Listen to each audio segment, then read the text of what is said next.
Good morning, everybody, and welcome to this meeting of the licence hearing panel. Can we have the first item, which is the election of the chair?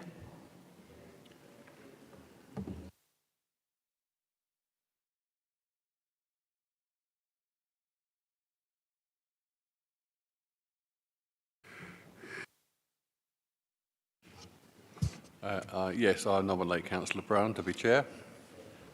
I second that. Thank you, everybody.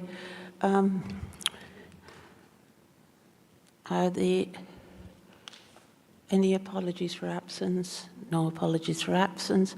May I sign the record of the meeting held on the 31st of October, please, as a true record? Great. Thank you. Are there any urgent matters or reasons of special circumstances? I haven't been notified of any. The clerk hasn't been notified either. Great.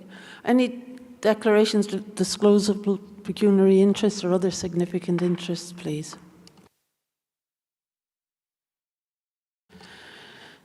No interest, either significant or other. Thank you. And now we move on to the first item on the agenda, which is the Monarch local.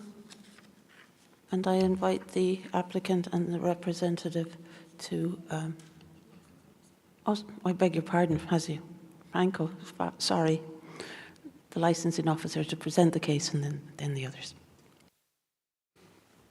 Thank you, Chair. Good morning, everyone. So, on the 13th of September, we received a new premises licence application for the Monarch Local, 18 Arden Street, Gillingham. This application is for the sale by retail of alcohol as off sales only, daily for 24 hours, and for late night refreshment daily between 11 p.m. and 5 a.m. in the morning. The application includes the operating schedule, which details the conditions the applicant is offering to promote the licensing objectives. This applicant has submitted these as a separate document. A copy of the application, the operating schedule and the proposed licensing plan can be found on pages 11 to 27 in the report. During the consultation, we received 4 representations. We received a rep from the Public Health on the 25th of December, and this was in September. This was in relation to 2 of the licensing objectives, the prevention of crime and disorder and the prevention of public nuisance. This can be found at Appendix B on pages 29 to 38. We also received the representation from Kent Police. This was in relation to all 4 of the licensing objectives and can be found at Appendix C on pages 39 to 43 of the report. On the 18th of October, we received further documentation from Kent Police. This can be found in Appendix D on pages 45 to 50. And we received 2 representations from members of the public. These can be found at Appendix E on pages 51 to 55. The applicant has agreed conditions with trading standards, and these can be found at Appendix F on pages 57 to 60. An appendix of the cumulative impact assessment called Gillingham High Street can be found as Appendix G of this report. It is attached for information as the premises is located within this designated area. This can be found on pages 61 to 64.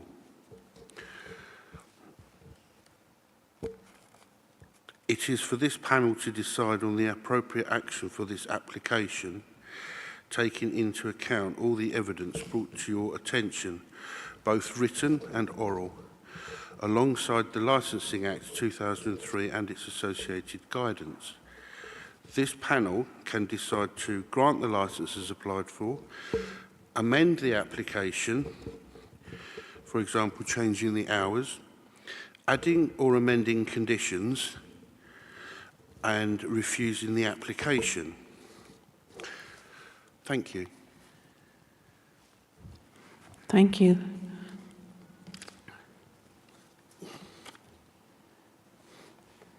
Now the applicant and the representative.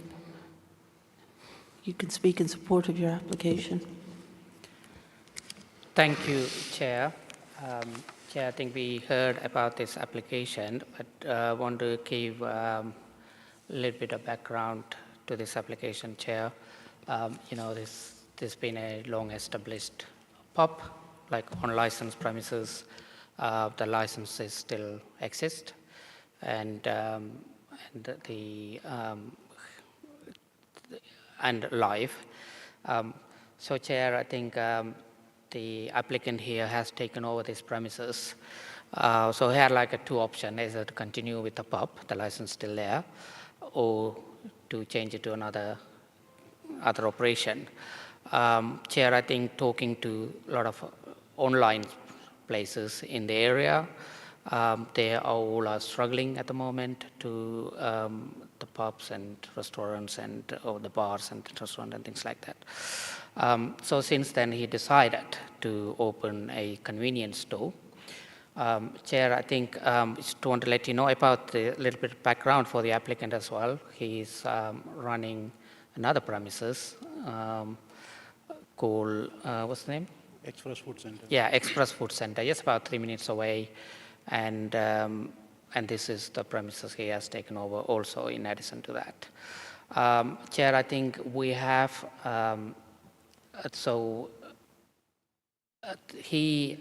as he's been running the premises and he knows the area, and since he's taken over this premises and he knows majority of customers, and he can give you a little bit of details about the area as well, the customers. And he has been managing effectively. So far, there is nothing is been reported against the premises that he is already running. So he's a responsible retailer. So on that basis that we have put this application, Chair. Chair, I think we understand there is a cumulative impact policy in that area. There are problems. I think we totally get that report from the police as well. I think last 3-4 days also I was trying to speaking to them and get the more details on that as well. Chair, I think so considering we have the public, I think is customers also. So we have read the objections as well. I think the applicant also don't want to put them don't want to stress that problem that already exists. So we would like to do some amendments, Chair, in this point to the applications. So I think we are withdrawing the 24-hour license because I think the residents are really concerned and the police are really concerned about that.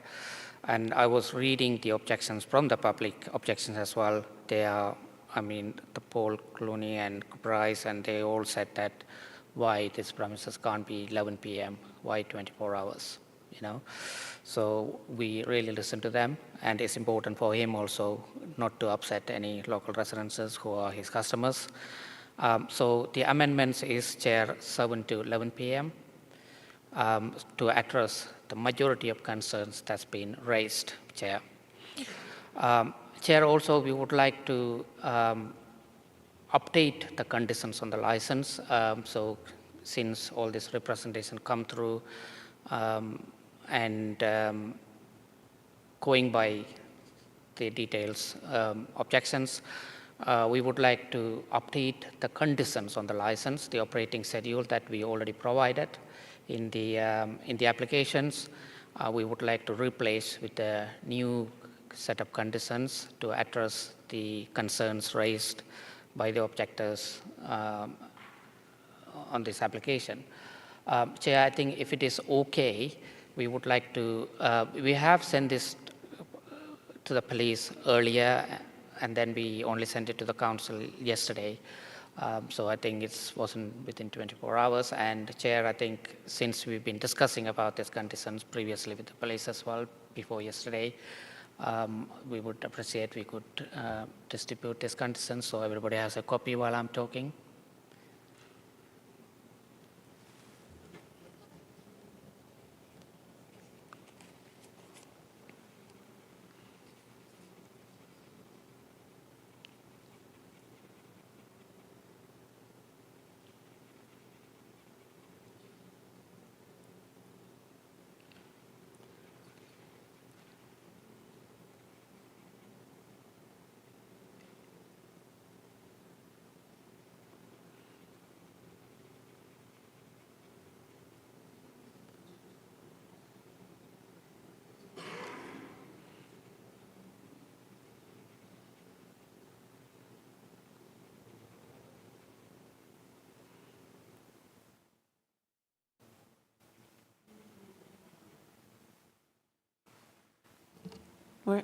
We're happy to receive the document as the committee, and hopefully there are copies for everybody.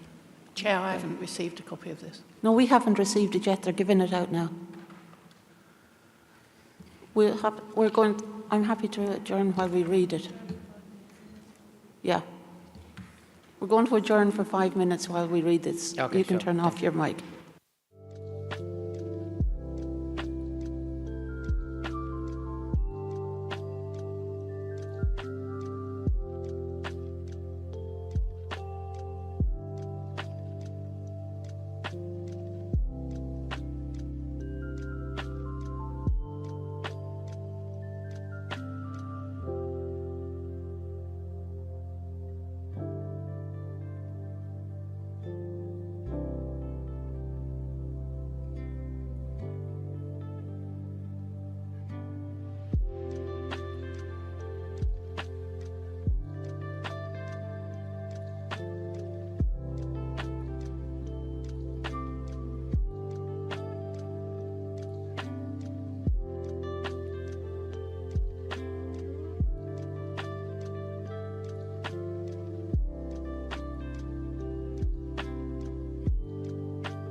Sorry, we've accepted this, but this does not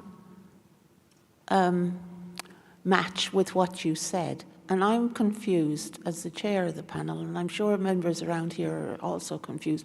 What are you actually asking for? You put one thing in writing, and you do not put your new request in writing. So I want to know what you are actually asking for. Are you asking to use your existing licence alongside this new one? Or is this a new licence, and when do you want to be open in the mornings, closed in the afternoons, open in the evenings, whatever?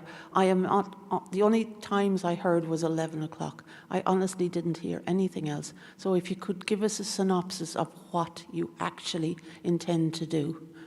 This is about, you know, how you might meet some of the principles, but it doesn't give us times, and it doesn't tell us what you're actually looking for. Thank you, Chair. Chair, so just to be clear, so the hours, the license been applied for 24 hours. So now what we are asking, the license 7 a.m. to 11 p.m. in the evening. So in terms of hours, so means that is retail sale of alcohol. So the opening hours also is going to be 7 to 11 p.m.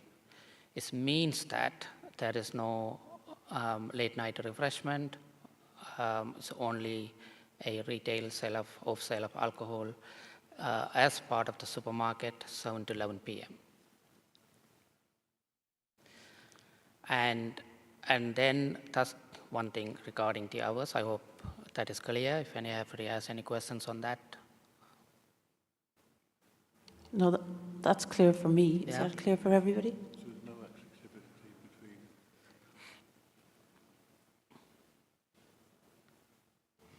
So no activity between 11 p.m. and 7 a.m. It's closed between that time. There's no Yeah. activity in the area. Absolutely. Thank you. Yeah. Thanks for the clarity. Great. Have you Chair- got anything else that you want to add Yeah, to your of course, Chair. I application? think it's, yeah, so I wanted to clarify this. Okay, and Chair, the other thing is the operating schedule, or we might call it is a conditions on the license, which form part of the license, premises license. So, you know, the condition will be added to the premises license, and those are part of the Licensing Act 2003, and they are like compulsory, and it's not like optional, you know, they need to be followed. Chair, I think we have provided the conditions on the application, Chair.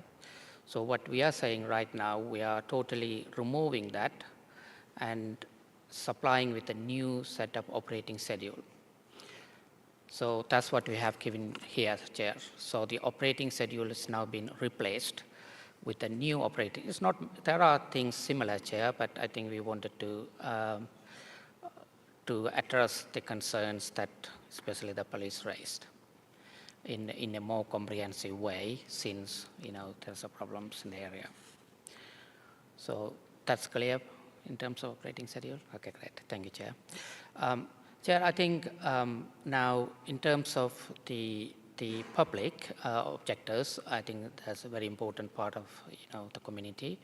So we have listened to them, and we have addressed their concerns by amending the hours on the license. So now I would like to come back to the objections by the authorities, Chair. So I'm just looking at page number 43, Chair, the objection from the police. So the third paragraph from the bottoms, you know, they said they have reviewed the applications and they understand it's a small business, and we have a system provided some operating schedule already in place. And then they go on to say that we haven't mentioned about selling low strength beers and single cans of beer, and things about staff training and their concerns about 24 hours and their street drinking. Chair, in my experience, the setup conditions that we have provided is a very comprehensive conditions.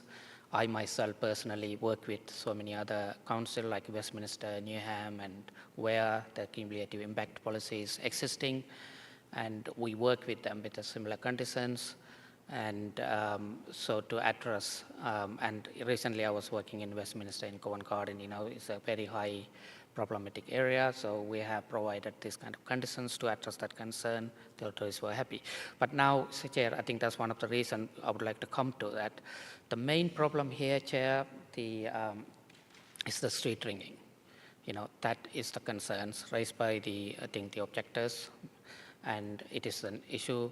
And the applicant, being there for 5 years, and he knows the street ringers, and they don't come to his shop. He always refuses them.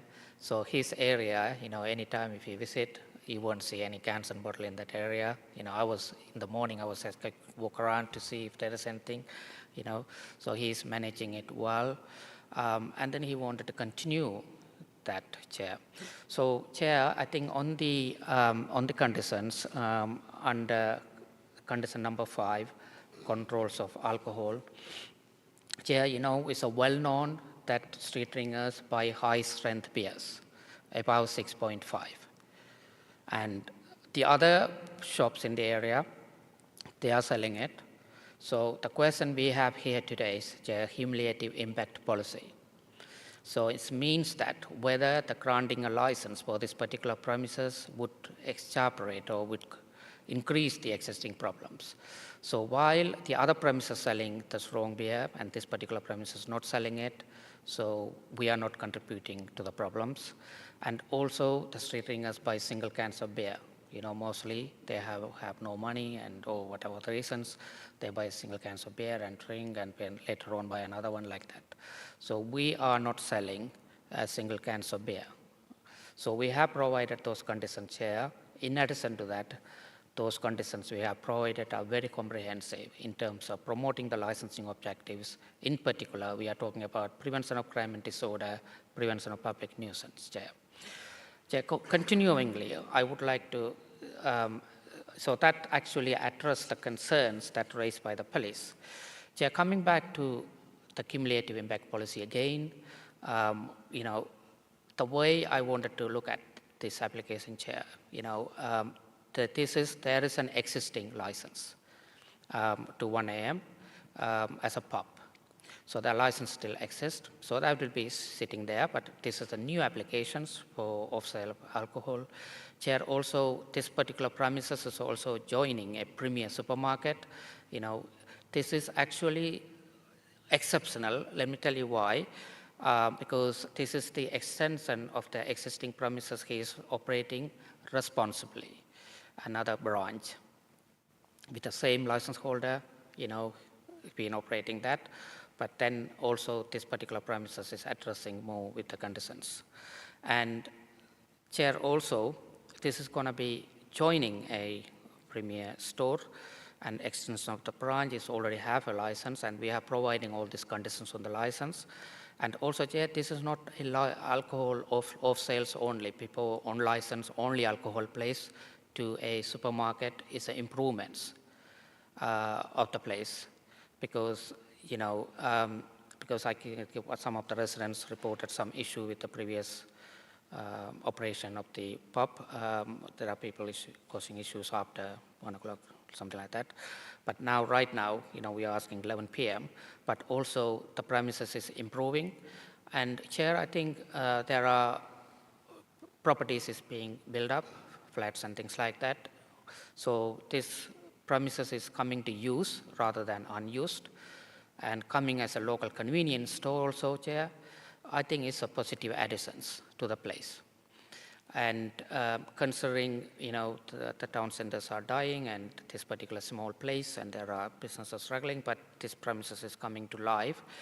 And also coming as a supermarket, Chair, I think it's going to provide a choice of products for the local customers, because it's going to be a different choice of product in terms of the choice they're going to have, the price they're going to have. It is a positive additions for the place as well. So as you know, the pub has been closed for a while. I mean, it's coming live is a great thing for the place. And yeah, in terms of public also welcoming this, I can see only 2 people put the objections. You can see there are, even in that road I was walking down there today, there are hundreds of residents living there. So we have only got 2 objections, So it's to demonstrate that there is a welcoming of this place, Chair. So considering all of those, Chair, I think it is a positive addition, and considering the amendments, and we also like to invite the responsible authorities to look at it in a positive manner, and we will continue to work with them as well, and including the residents there as well. So that's all I'd like to chair for now. Thank you, Chair. I come to the objectors, ask the applicant some questions. Licensing officer, yes? I've just been in contact with the office regarding the other licence that's been referred to, and I just wondered if I could just provide you with some clarification on the situation with that. There is another licence in place, but that licence is still in the name of Shepherd Neame, the brewery. So it hasn't been transferred. So if it were to be transferred, and indeed if the applicant were to transfer that licence into their name, if they do get the consent to do so, there are a list of conditions. There's 20-odd conditions that they would need to have to comply with if they went down the transfer option. And I suspect this is probably the reason why you've applied for a new variation, because a new premises licence, because the conditions are really quite onerous. So I just wanted to add that as it stands at the moment, that other licence is separate from the ownership of the applicant in this instance, and there's no guarantee at the moment that it would be given consent for the transfer if it was to be a hostile transfer. Thank you, Chair. Thank you. Now I move to the objectors.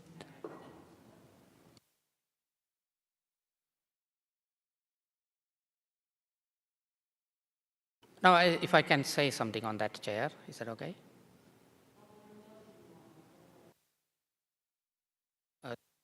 The previous license, we already have a consent from the previous license holder, so we're going to put a transfer to the aim. Yeah, thank you. That's totally separate from.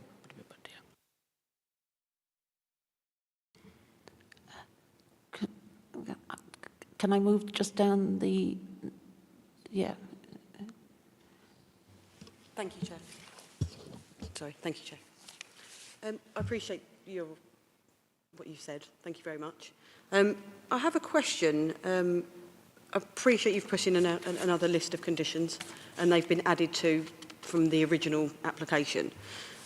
You've said your client is aware of the SIP area, and has been he currently has a premises that is well run. What type of training and experience has he had? Thank you. The experience he has? Yes, please. Oh, yeah. I mean, he's already been running a premises, and there are conditions on his license. It's not without any conditions. How many conditions you have on the current license? 10 or 12 something? 11 conditions. 11 conditions. He had already 11 conditions. He has been complying with it. There's nothing, it's great that none of the residents or anyone mention about that particular premises. They mention about other premises operating in this area causing trouble, but not this particular premises. So it means that, he's been operating, and he got personal license for how long? 15 years. 15 years. And this is 5 years, and then before that, you've been managing another. Before the petrol station, I had a 10 years experience with off license in petrol station in London. Then I moved here. Moved here before 5 years. I have a 5 years experience with this shop. I am also living in the local in Gillingham. I know this area all. I know the customer. I know who's the soft drink, street drinkers, who is a sub-leader, who is a bad customer, good customer, everything I know this area. But still, already I have one 24-hour shop. There is too much traveling the area, the problem there, I know that one. That I apply for the 24 hours, I can run the business smoothly, the 24 hours license. not that struggle like that. But the neighbors don't like, or any people don't like, I don't want. First, I don't want to think about my business. I need a resident. Yeah, great. Thank you. Thank you for that. Can you just clarify for me, please, if you're saying that you're currently running the premises that you have down the road, I assume, I think it is, you're currently running that premises at the moment, how are you going to be running a second business? Oh, no. Who's going to be running this shop? Yeah, I appointed one of the manager for that. I have a rain staff. They can manage the shop. So can you just confirm it won't be directly yourself who's had all this previous experience and training? Oh, sorry, I think for some reason it's echoing. Could you say that again? Maybe without speaking. Could you say that again? Apologies. So you just confirm... Oh, apologies. Sorry, you said that you run a good business at the moment and you've had all this training, etc. You're going to have a manager in the other store, so you won't be directly involved in that. Is that my understanding of that? No, he will be the DPS and he will be still involving. Yeah, he still will be involving the business, but it's not far away to manage, you know. It's possible for him to pop down on each premises and having a manager here, and he's also have another manager there as well. He's now, you know, involved in managing the staff and making sure the license part of it is being operated responsibly. That's his responsibility. Thank you. You've mentioned several conditions on here that, again, I've said are similar to the ones that were previously on the application. Obviously, a big concern for us is the street drinking and antisocial behaviour and the nuisance, etc. it causes. Can you just clarify me exactly what you're intending to do to address those issues?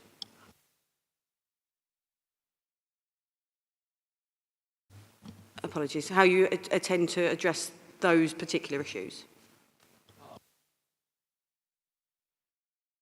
Thank you for that.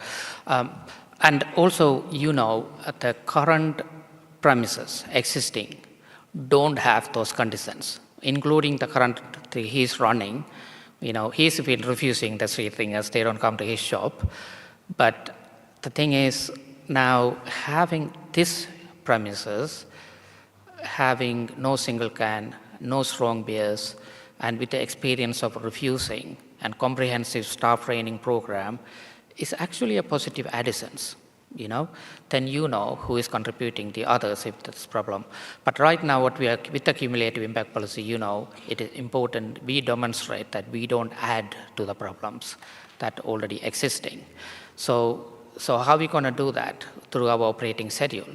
So we have not selling single can and strong beers. That's what they wanted in terms of money and getting drunk faster.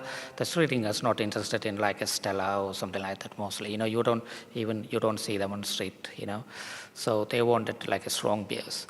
So they wouldn't come to this shop at all because it's not available what they wanted, you know. Because the other premises where they can go and get it. So that's how we are addressing with the experience of the person and also, you know, like that as well. Thank you. Thank you.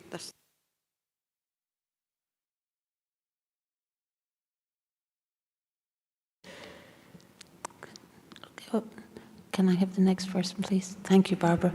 Thank you, Chair. Can I ask what evidence you have that street drinkers only drink strong beers and ciders?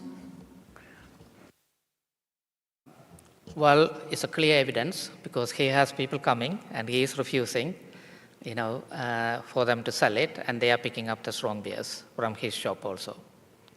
The shop he is already running, so they don't come to his shop anymore. So why they don't come to the shop? Because he's not selling to them. So now clearly part of the operating schedule, we have provided that conditions to address that concerns.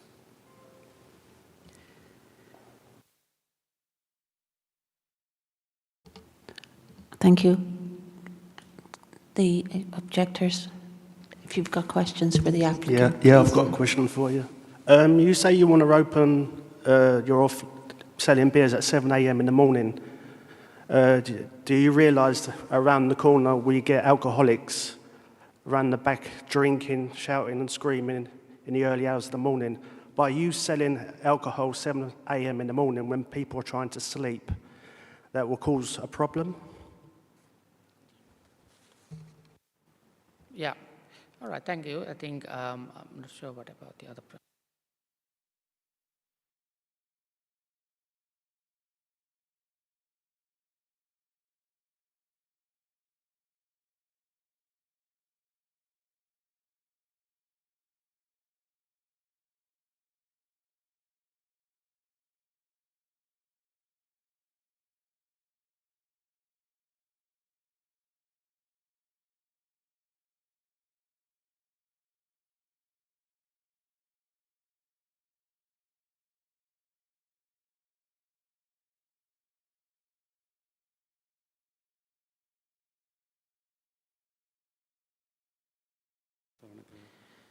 Thank you for asking that question. I was just getting a clarification of that because since he knows the area.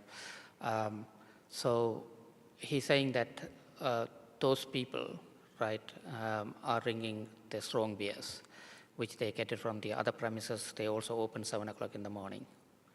So whether this particular premises would contribute, he doesn't think like that way.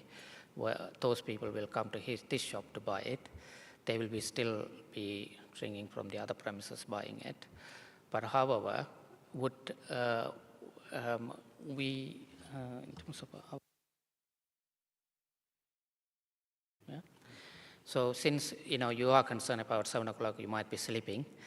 So we are happy to amend to 8. So that will hopefully address your concerns. Thank you. Just one more question. You say by putting CCTV that would deter troublemakers and alcoholics and whatnot. And you got your workers trained so they know what they're doing. But this gentleman here has got a shop around the corner called the Express, which I witnessed 2 guys going in there, stealing 2 bottles of wine. He's gone out to confront them and he smashed them on the floor. So you're trying to say your people are trained into all that, but they're not? We are not aware of such incidents. Thank you. Sorry, but I actually witnessed that. A guy went into the Express shop, picked up 2 bottles of wine, came out, was confronted by this gentleman, and he wouldn't give them back. He threw them on the floor and smashed them with all the glass there and the kids walking by. And you say your people are trained in that? Yeah, I mean, our staff are well trained to handle all those issues. Thank you.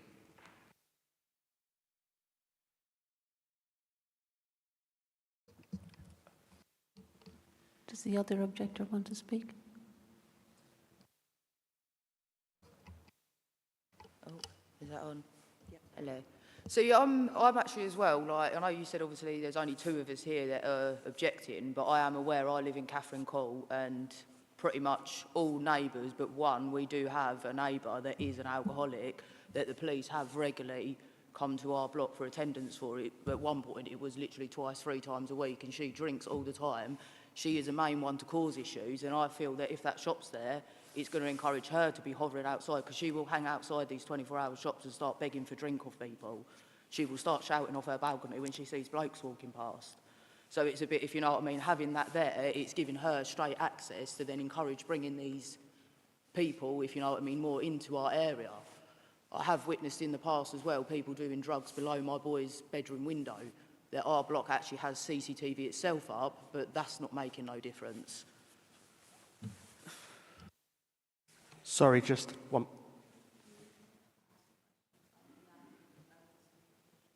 Oh, sorry.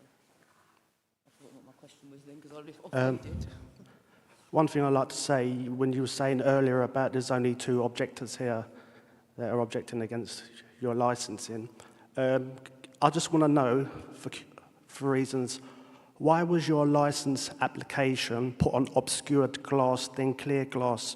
Because when I spoke to most of the residents down the area, they said they couldn't read it because it was on obscured glass. Sorry, what was the question? Could you repeat that? So basically, you've applied for an application for a 24 hours licence. Normally that application goes on a clear glass so the residents and the public walk by that can actually see it and read it. But that form was put on obscured glass, which made it hard for people to read, which we took a picture of it and sent that to my local MP, which she put the findings in her paperwork, but I don't think it's been represented to the chairperson because of the time. Yeah, we haven't had, local residents, they were reading it. We haven't had any complaints on that. Thank you.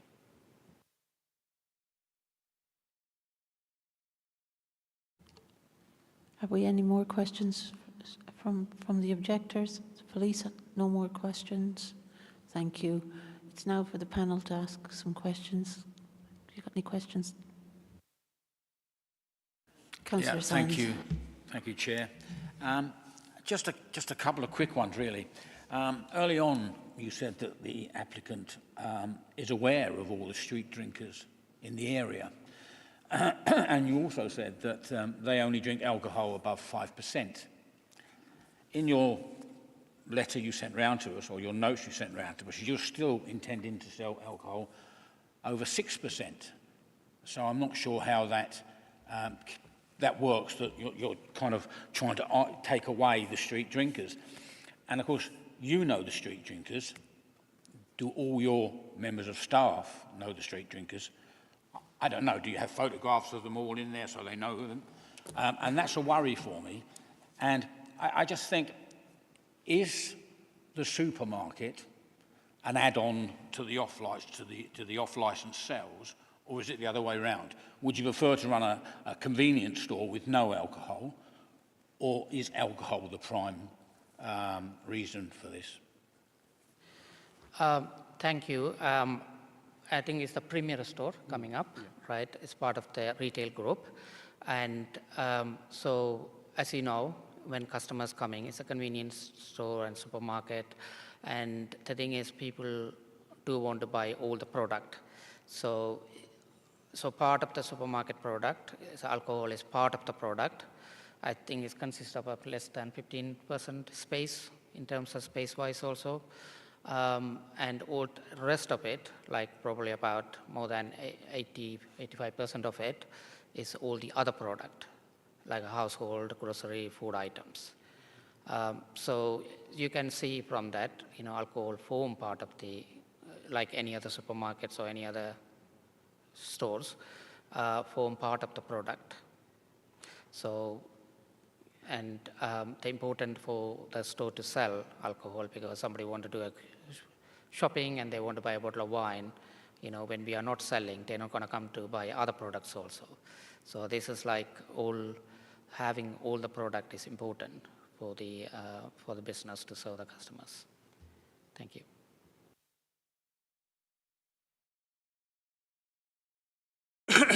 Yes, thank you.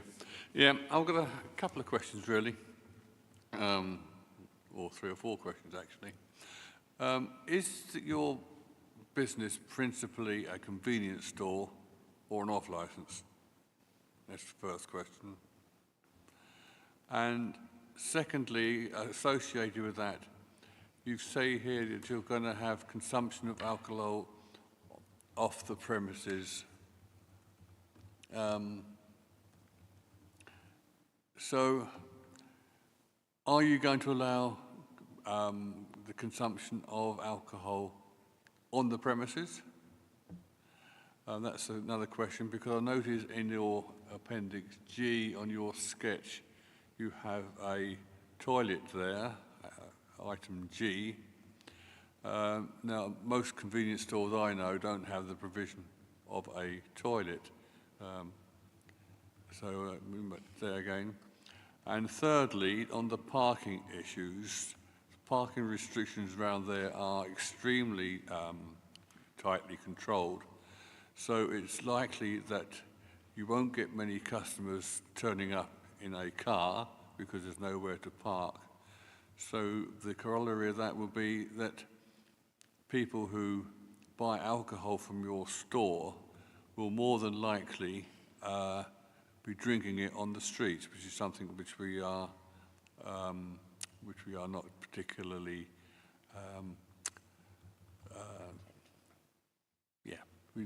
not to be encouraged. So if you could answer those questions for me, that would be a kindness. Thank you. Thank you. This premises there's not on sales. This application is for the off sale of alcohol, part of the supermarket. And it's clearly we marked on the plan where the alcohol is going to be. So, and we can't have more than that, you know. And it weren't so if you, I mean, I'm reading your concerns that the alcohol is going to be forming part of the small store, and which wouldn't be more than 15%, you know, around that. And then the street ringing is the one that we already addressed through the conditions. You know, I mean, the conditions are very strictly imposed by the authorities, and there is a clear evidence, you know, in UK or in England, so many other boroughs also, the street ringers are attracted to the strong beers, and then again also they will buy a single cans of beer. So right now we are not only selling strong beers, we are also not selling other beers that which we are selling below 6% on a single unit. So that will deter the street ringers coming to this particular premises. And also we have to, when we have a cumulative impact, we are looking at all the premises existing, and then looking at this particular premises, how it's going to contribute. So right now, part of the operating schedule, we have provided a comprehensive conditions to address that. Thank you.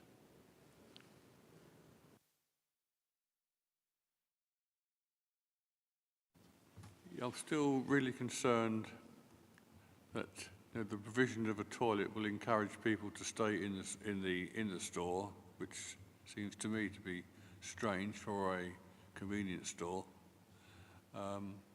And I'm still unhappy that due to the parking issues, most of your customers will be travelling there on foot, and the likelihood is that they're going to be consuming the alcohol on the street, and that does worry me. Oh, thank you. I think I didn't mention that. But, so the majority of the customers is going to be the local people living in that area. So there are people living in that area. It's not necessarily street ringers, it's only going to come to this place because we are serving. So that's why we have all this condition to deter those people. Then we only serve the local residents. And obviously, people driving, they can go to other premises nearby where they have a parking.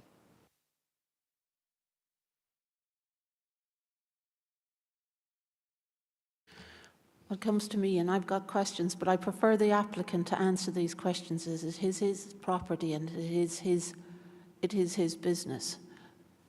And the first ones will be about the premises itself.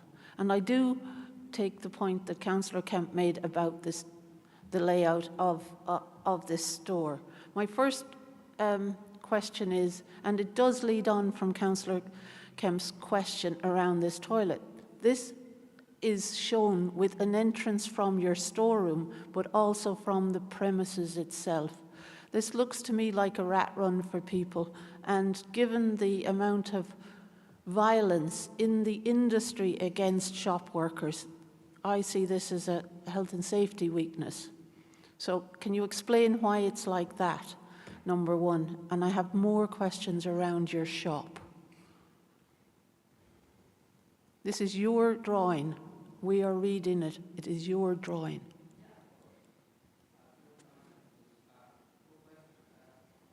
Toilet you want to tell about the toilet is for the staff, isn't it? You want to explain to that? Yeah, we have 3 toilets there. Yeah, but at the moment, you Yeah. know, on this plan, Yeah, there's a toilet here. yeah, That's within the store. yeah. Okay? Yeah. But, you know, it's only for the staff, but you may want to explain that, you know, there's no customers have access to the toilet. Yeah, that toilet, no customers will access, only the staff toilet, that one. Sorry, can you explain to me why are there are 2 doors showing on this? One quite clearly an accessible doorway for anybody. It could be one of us that walks in there and is able to access that. And there are 2 doors off that one. Why are you creating a rat run there? Yeah, that one is permanently closed. That is now we are going to close permanently that one door. But that is the fire exit. You can see we put fire exit and the entrance is A in the front. So only people, customer entrance in the A, that's the main entrance. And the fire exit door on the side will be locked. So it's only... Sorry, it's not the side entrance. It's the 2 doors into the toilet marked G. I'm sorry, deliberately not seeing what I'm seeing. In the toilet. Yeah, that's for the storeroom access. Yeah, it's storeroom access. So there is a door, toilet, you can go to the storeroom as well. The staff can access the toilet through the storeroom or through the store. That's my question. Why? Surely, if it's a staff toilet, it shouldn't have an exit for the public to be able to use it. And that's the point that Councillor Kemp is making, that this appears not to be as straightforward a drawing as we would have expected. That's one question, and you haven't actually addressed it. My next question is about this. The fire extinguishers are located by the front door marked A. Don't you know that fire extinguishers are one of the biggest weapons being used against shop workers and others? So I question, if you've been running a shop for 5 years, why are we getting this drawing? Well, so we put like 2 fire extinguishers, and if that is, so you can. Yeah. Okay. Well, I mean, if that is something I've asked for the applicant to explain why he's decided to draw this out the way it is. Put the fire extinguishers there and there. Current supply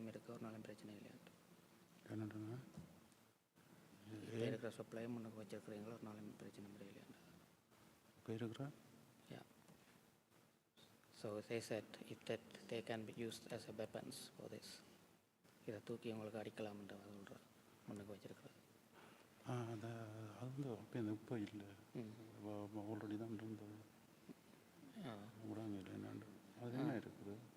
All right, okay. He said that that's the existing fireplace. He will be, removing that if that causes problems. Great. Now we come on to the alcohol itself. I noted that you have 2 sales counters. Am I correct in that? One either side of your fire exit. The 2 sales counters? All right. So the second one is just a display area, the one further into the shop? Okay, great. Will the alcohol be stored behind lockable cages that only the people serving can access it?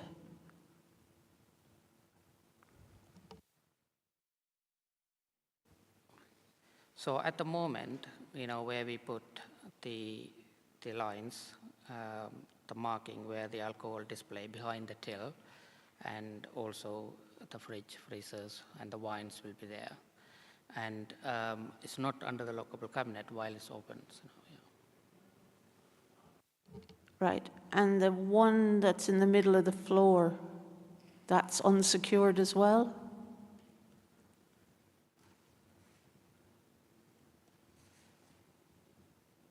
opposite, straight opposite A, it appears that there's a pillar and then there's some display, and on the right-hand side of that display, on the drawing shown, you've indicated that there's a small display of alcohol there, yeah. And that's unsecured, I take it. So it's unsecured, so somebody can just pick up a bottle of wine and smash it over the person's head, yeah? Well, I mean, you know, so right now, those kind of crime hasn't taken place anywhere in the shop also.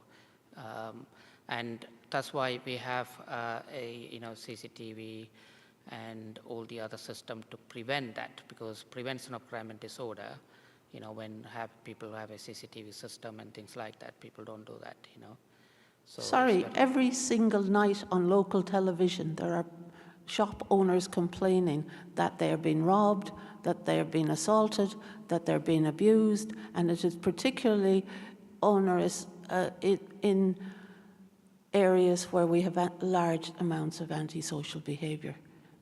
Now, I'm asking the applicant just about the layout of his shop. I'm very quickly going to come on to training, and I'm going to come on to the health and safety aspect of this, and then I'm going to come on to the licensing objectives. So what was your questions? My question is the wine and the other bottles of alcohol that are going to be sold singly, are they in a secure cabinet? You've told me no for the fridges, and you've indicated surprise that I've even managed to figure out that you've got another display where you've got them unsecured. I'm just concerned. I'm trying to mitigate damage by these questions. It's not that I am trying to run your business. I'm trying to understand how you intend to run it. So,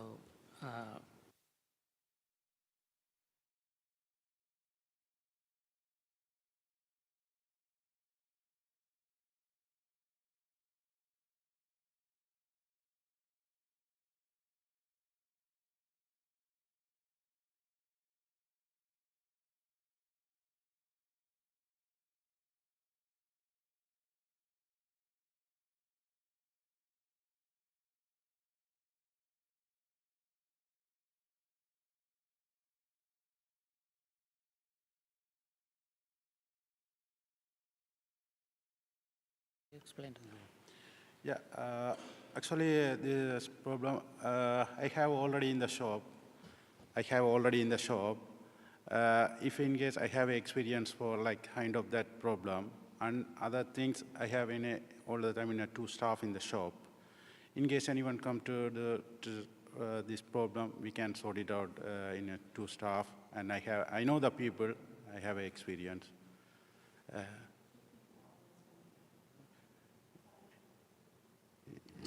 You're saying that you'll always have two members of staff on the premises? Yeah, almost in the busy time I have. Only the problem is night time, from night time, evening time. Evening time is two people in there.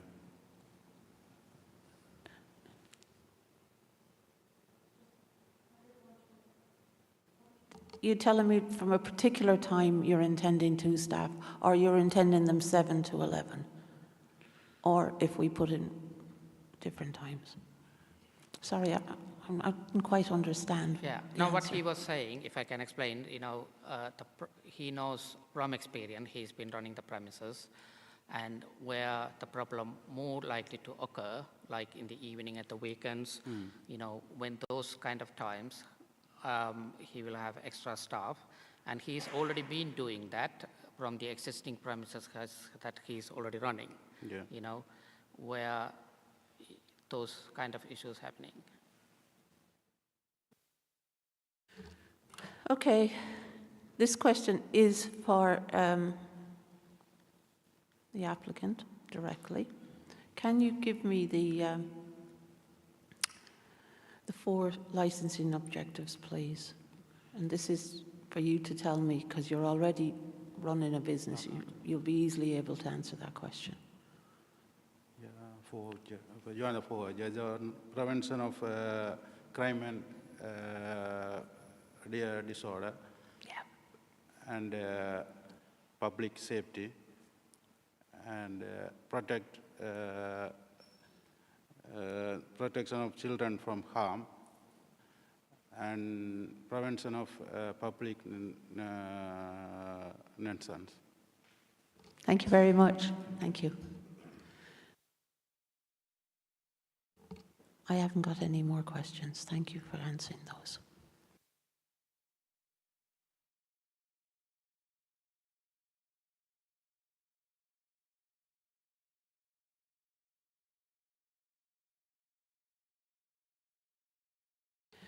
We now move on to the objectors putting their case forward. And Barbara, if you would mind putting yours, thank you. Thank you, Chair. Just to introduce myself, my name is Barbara Murray and I'm from Public Health in Medway Council. As has already been established, this premises is within the Gillingham Cumulative Impact Policy area, or the SIP area as I'll call it from now on. And this covers Gillingham High Street and surrounding areas. And within this area, there is very strong evidence of high levels of alcohol-related crime, disorder, and public nuisance, which is associated with the density of off-licensed premises, which is in this area, along the High Street, down Canterbury Street and Gillingham Road. And I'd also like to remind you that the evidence used to support the SIP was reviewed earlier on this year, and that the SIP was renewed in May. So the evidence is very current and up to date. I'd also like to emphasise the fact that the Gillingham SIP area borders some of the most deprived areas that we have in Medway, and this is relevant. So for crime and disorder, both myself, Public Health and the police have presented you with evidence of alcohol-related crime and disorder and nuisance in this area. As a public health officer, I'm particularly concerned about the less visible alcohol-related issues, such as domestic abuse, which is also high in the area and surrounding areas. I'd like to draw your attention to my representations at page 30 of the hearing pack, which shows that this area has very high levels of crime deprivation. Both Gillingham North and Gillingham South wards show high levels of crime deprivation. And crime, alcohol, or certain types of crime are more associated with alcohol consumption than others. So we're talking here about things like violence, wounding, assault, abuse, sexual offences, domestic abuse, as I've already mentioned, as well as public disturbance and nuisance, which it can include street drinking, noise, littering, and public urination and defecation. For public nuisance, there is a general problem in this area with street drinking, which has been acknowledged by the applicant. This causes antisocial behaviour, along with associated litter, with many discarded cans and bottles, broken glass, and there is also evidence of public urination and defecation in alleyways and public areas in and around Gillingham High Street. This is supported by the fact there's a Public Space Protection Order, a PSPO, in place for Gillingham Town Centre, which is due in part to alcohol-related antisocial behaviour. And the map is included within the public health representations at page 29. And as you can see, the areas are very similar to each other, albeit that the PSPO is larger, but they both cover the same general area. I personally have walked around the area in response to this application, and I generally do anyway, throughout the year in support of evidence gathering for both the SIP and licence applications. And I have noted and evidenced alcohol litter throughout the High Street and area, and it's evidenced by the photographs attached at page 35. Particular for this application, the alleyways off Fox Street, which are adjacent to this premises. There's litter along Jeffrey Street, but particularly in the communal gardens to the flats in Jeffrey Street at its junction with Skinner Street, and by the public car park, in the flower beds around St Mark's Church, which again is just across the road from this premises, but more generally along Balmoral Road, Duncan Road area, Balmoral Gardens. And I'd actually like you to really pay attention to those photographs that I've taken and had attached as evidence to this. The applicant has offered up as part of the new conditions that no beer and cider above 6% ABV will be sold. And he's stated several times that street drinkers drink strong alcohol, beer and cider. If you look at the products in those photographs, you will see actually there's very few photographs of strong beers and ciders, and that's not me preempting those conditions. This is what I've seen. So we're talking Stella, Budweiser, Heineken, Old Malt cider, Country Choice cider, they're all below 6%. Strongbow, again, is below 6%. I'm just looking through them now. Street drinkers drink products which are below this ABV, and I would like you to take note of that, please.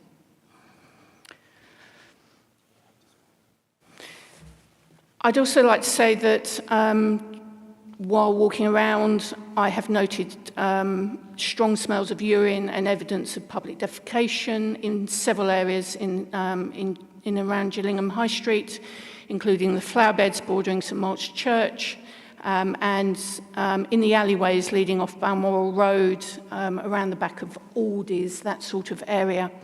And again, these are areas where there is evidence of public drinking. Thank you, Chair. Thank you, Barbara. I want to move on to the... Yeah. Thank you, PC Knight. I will get the microphone working at some point. Thank you, Chair. Good morning, panel. I suspect that my observations are going to be very similar to Mrs Murray, so please bear with me. On Friday the 13th of September 2024, Kent Police were asked to assess a premises licence application for Monarch Local 18 Arden Street, Gillingham. The application details the premises was once a public house, and the intention is to convert this into a convenience store, which at the time would like to have operated 24 hours a day, 7 days a week. The application stated they would like to sell alcohol within these times, with the added availability to sell late night refreshments between 11 o'clock at night till 5 o'clock in the morning, Monday to Sunday. The area in which the premises is situated is 30 seconds walk from Gillingham High Street. This is an area which is surrounded by businesses and residential properties, with businesses consisting of retail stores, restaurants, convenience stores and bars. There are also several off-licensed premises, all within a short walk of Monarch Local, which are located along the High Street and the surrounding roads, one of which is just directly opposite Monarch Local. This location falls within the Gillingham High Street Community of Impact Policy area, which Ms Murray has already indicated, again as being a very deprived area of Medway. It identifies the area as being so deprived, it has a high alcohol-related crime issue, it has disorder, antisocial behaviour and public nuisance. These, like Ms Murray's already indicated, indicate assaults, criminal damage, arrests for drunk and disorderly, alcohol-related ambulance call-outs, hospital admissions, and something which I've identified as being an issue, the street drinkers, all of which are documented in Medway Council's Community of Impact and Stress Area Policy. The area is also covered by a public space protection order, previously known as an alcohol control zone. These areas prevent drinking of alcohol in designated public places. An area of concern is that of the street drinkers, which I know we've brought up today, and the associated nuisance that that's caused.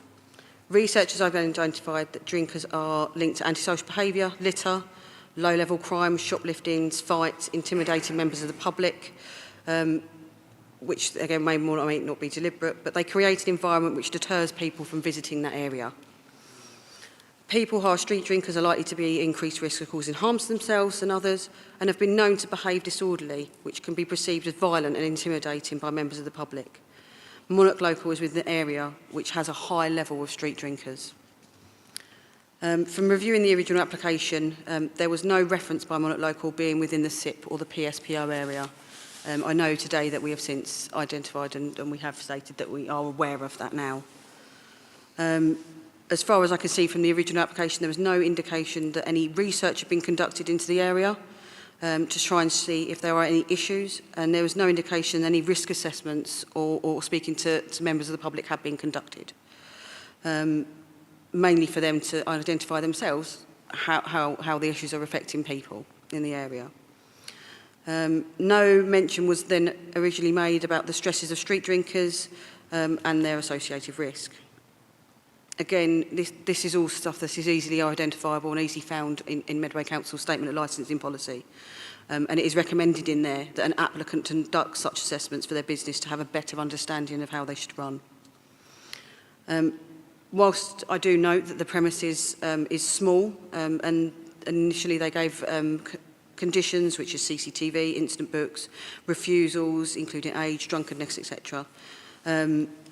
This is the minimum I would hope for from a premises licence. I know that we have since been provided with further conditions. Again, it is a view of Kent Police that they again are the minimal and what should be expected of any premises.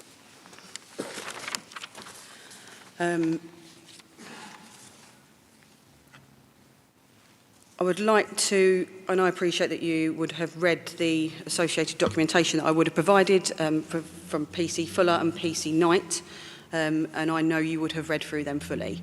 I would just like to highlight those issues that they have. The two officers, PC Knight and PC Fuller, are with us today in the public gallery. They are two of the beat officers that work Gillingham High Street pretty much on a daily basis. They are two highly experienced officers and been in that role for a while now, so they understand Gillingham. They have their own concerns about granting of this licence, and I've just shortened them, as I appreciate you have read the documentation. PC Knight has explained that there is a heightened issue in the area. He's aware of a lot of alcohol consumption. This, in turn, he has seen result in antisocial behaviour. He states that allowing a 24-hour licence would enable irresponsible drinking in the area and make this excessive. He's indicated another off-licence nearby, which currently has a 24-hour licence, and that causes issues with street drinkers, cars parking irresponsibly, groups congregating around them, playing loud music and consuming alcohol. He states that the members of the public feel unsafe and they do not want to attend the local area because of the antisocial behaviour occurring in the high street. He continues to state the location of the premises is a concern as well, as it's on a residential street with double yellow lines, permitted parking, and I know parking is something that we have already brought up today. He can foresee continuing issues with the parking in the area, as he is already aware that the cars will park recklessly nearby and in turn will cause problems for other road users. Overall, he states the public and residents should have a right to a calm and peaceful existence and the right to feel safe, and he feels that allowing this licence will go against that. PC Fuller has expressed his objection. He has specified that daily he has witnessed the effects of alcohol consumption in the area and the associated problems. He states that already many off-licence premises in the area, that he deals with parking issues on a daily basis, as well as a lot of antisocial behaviour. He has had members of the public approach him complaining about the amount of antisocial behaviour and that this will continue into the early hours of the morning. He believes that by granting this licence, the sale of alcohol will contribute towards further crime and disorder, and he objects to it. I know you also have Mr Clooney, who sat to my left-hand side today. Mr Clooney has also made representations. He has asked if I could read out his representations, but obviously that would be for yourselves to decide. We're happy to hear the representations in full, however they're presented. So if you are willing to read them, PC Knight, that would be fine. Thank you, Chair. He is aware that you may have some questions, or he may have some questions that you may wish to ask him, but he's asked me just to read out briefly his objections. Mr Clooney states that he is a local resident with serious concerns about granting a 24-hour licence. He feels that if granting this, it would add to the problems already in that area, which he feels include drunk people, antisocial behaviour. He states he has witnessed smashed bottles and smashed windows. He also states that the constant loud music from antisocial behaviour keeps residents awake and that they are frightened. He has raised concerns about the potential for shopliftings and the fact that police will constantly be called to the area, and he feels that the police can use their time elsewhere more productively. He feels that smashed bottles outside will cause issue for the young people walking by, and in the past he has had to clear up glass that has been shattered on the floor. He travels to work in the early hours and has witnessed in the early hours what he describes as down-and-outs tramps who have smashed bottles, that he's seen fighting, and he has seen intimidating people walking by. He has also witnessed a drunk male smash another male over the head with a bottle. He mentions problems with parking, similar to that which PC Knight, not myself, the other PC Knight has explained. And he's concerns about people congregating in the rear alleyway, which I know that we've already addressed as well. Overall, he has serious concerns about the granting of this licence, to the point that he has felt that he's possibly needed for a petition, and he has been in contact with his local MP. There is another resident who I don't believe is here today, Caprice, and forgive me for the pronunciation, the surname, I can't pronounce it, Karaku? Kariaku, thank you. She has expressed her objections as well, and I believe you have a copy of that email.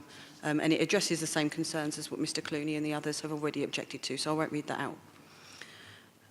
Overall, it is the opinion of Kent Police that the applicant has failed to demonstrate the understanding of the local area, has failed to engage sufficiently with residents, and has not addressed the concerns already available to them and documented in Medway's Statement of Licensing Policy, and has not demonstrated what it takes to be exceptional and an exceptional licence. The premises falls within a SIP and a PSPO. We therefore ask the committee to take the view that this premises licence is not granted. Thank you. Thank you, PC Knight. Anybody else?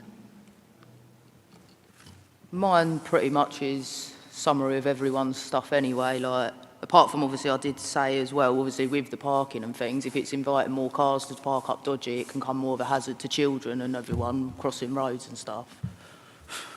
But no, I'm pretty much the same. Thank you, everybody. Now, the applicants can ask the objectors questions. It's now for you to ask the objectors questions. If you could say which objector you're directing the question to, that'll probably make it easier for them. So thank you, Barbara. I think part of the public health. When I think about public health, I always think about the strong beers which impact their health more, you know. But here you are addressing the street drinking as well. You took some of the photographs. How do you know these are from street drinkers? You know, it could be local residents just drinking it and throwing it. I think it highly unlikely that local residents will be drinking in their home, then bringing out empty cans and bottles and dumping them on the street or in the park or along alleyways. Well, okay, but it's not been evidence, it's just your opinion, I got that. And have you seen the street drinkers ringing in that area yourself personally, because the applicant has seen them with the strong beers, that's what they're ringing all the times. But have you, you know, as a person, seen them? Have I seen people drinking on the streets in Gillingham? Yeah, in that area? Yes. And you've seen them drinking normal beers? Yes. Oh, that's very interesting. You didn't mention that. All right. And the other thing is, now you have put forward these evidences. So it seems like you have enough evidence to review an existing premises licenses. So why haven't you done that? Because you're... So is that addressed to me? Yeah. Okay. I haven't got evidence of specific licensed premises. I haven't produced that. Okay, fine. I got that, yeah. All right, thank you. I think that's all from me, and then I want to sum up at the end. Thank you.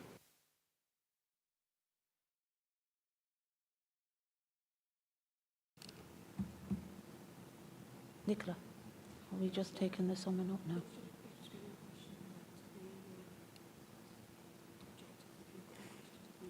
I haven't got any. Has anybody on the on the panel got any questions for the objectors? No, not at all. No, we read the reports.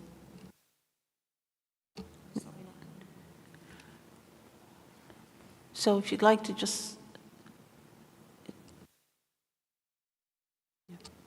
So if the applicant would like to sum up, then we will go and make decisions.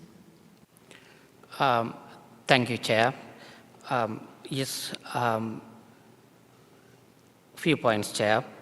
And obviously the public health put forward some pictures about other beers. But one thing is we are addressing that with not selling a single can of beer, even the normal beers. And the second thing is this is a new premises.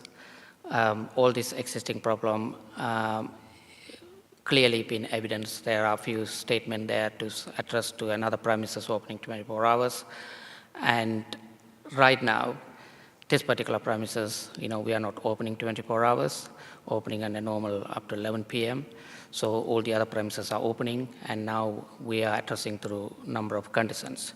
Yeah, and also it's important you take into consideration that if that problem is serious, they would have really review one of those premises. That hasn't taken place, because it's also important points that, if these are evidence, if there is a clear evidences, right? And so, coming back to this particular premises, we put forward a number of conditions to address the street drinking issues. And also there are a number of issues raised about the car parking, and parking is not part of the licensing. Of course, they have right to issue it, parking. I think it's been raised by the police and all the other people as well in terms of that. And Chair, in terms of this litter could be anything, cans and anyone can throw, but he has been cleaning that area in his, there is nothing is been evident vicinity of his premises, pictures, the existing one. And also, going forward with this particular premises, he will continue with the same operating schedule, like keeping the area litter-free, and also the staff training as well, and a high level of staff training. I think, and like I said to you, these are exceptional here in terms of there's another branch of an existing responsible retailer running another premises, and also having or joining a supermarket group and having all the other product, more or less 85%. And this is all makes it really exceptional to consider this license under this cumulative impact policy. Thank you, Chair. Thank you. We are just sticking to making decisions regarding this license. We're not talking about licensing other properties. There'll be, if there is a review of licenses, that comes. So it's not up to this committee to consider any reviews that haven't been brought to it. So we are only dealing with what we've been asked to deal with, which is your license. Thank you. Just to clarify that, Chair, because it is the matter that, as a cumulative impact policy here, if there are licenses that's been reviewed in the past, that impact, but it hasn't been reviewed. So I just want to say it.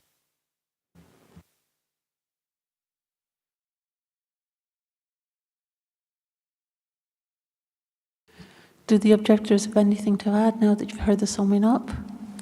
Thank you, Barbara. Chair, just to emphasise that the Director of Public Health is asking you to refuse this application. I would direct you to policy 10 from your statement of licensing policy, which I think is the most relevant to this application, which sets out the expectations of the licensing authority. and states that when an application is in a SIP area, the authority will refer to the cumulative impact policy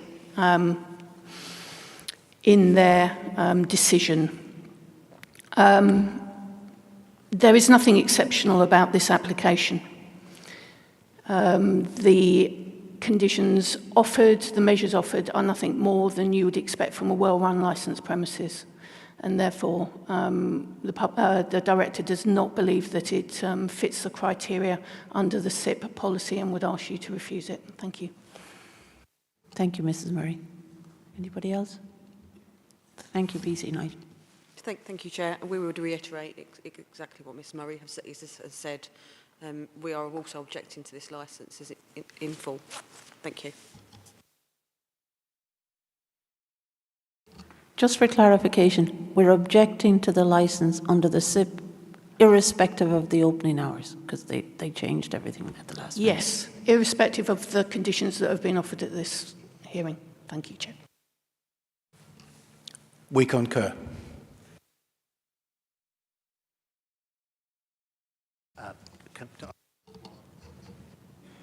One point as the legal advisor. Thanks, Vicky.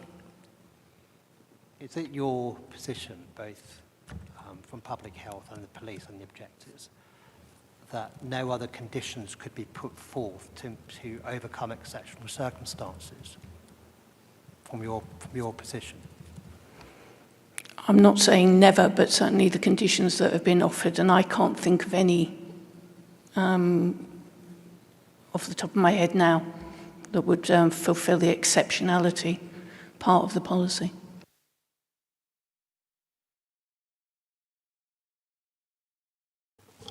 Kent Police would be of the same opinion.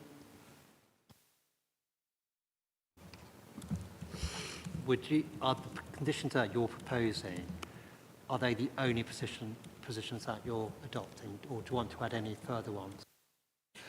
So one of the further conditions we would like to offer is the alcohol would not exceed 15% of the floor space, like a retail space, to ensure is exceptional part of the right to sell part of the supermarket.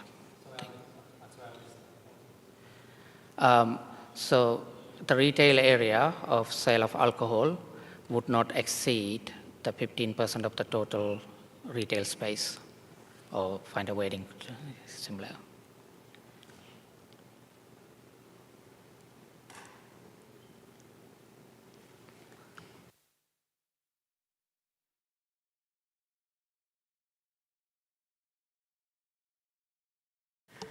I'm sorry, Chair, are you going to expect us to reply to that one? That's just been thrust upon us, and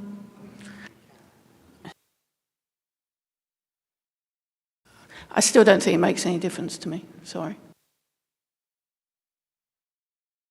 I'd like to move that we exclude the press and public from our discussions, and that the applicant and officers, except for the Democratic Services Officer and the litigation lawyer,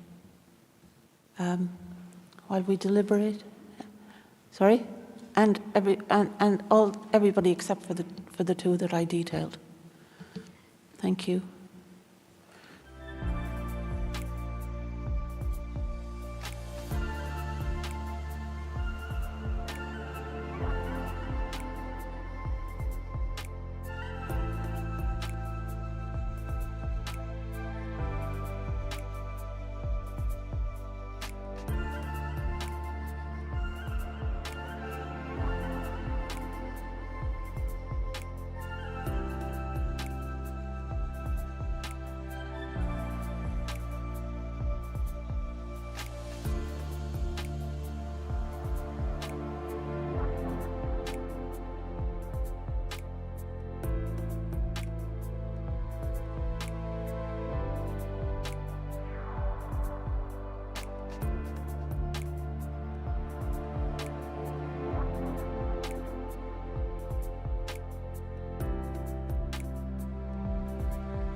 Thank you, everybody. Hope nobody's too cold.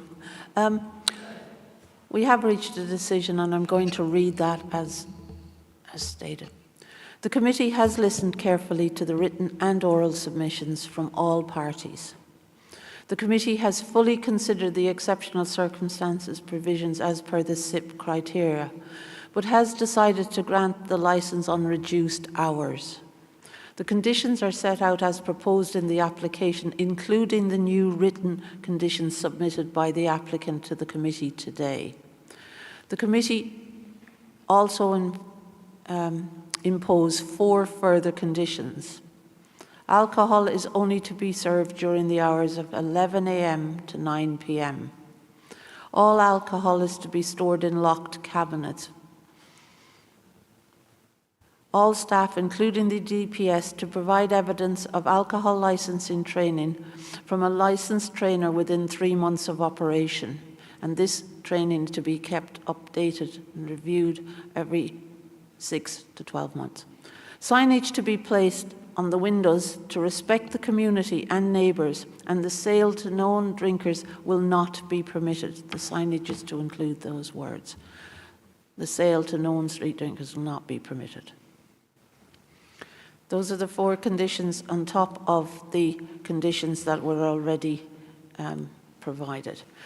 The committee also recommends that the access to the toilet and the storage room be made inaccessible to customers from the shop floor. Thank you. You'll get a letter confirming that within 5 working days.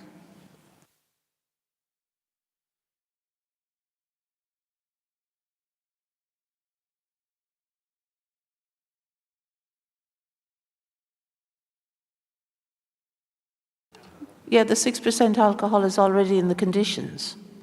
It's the conditions as written.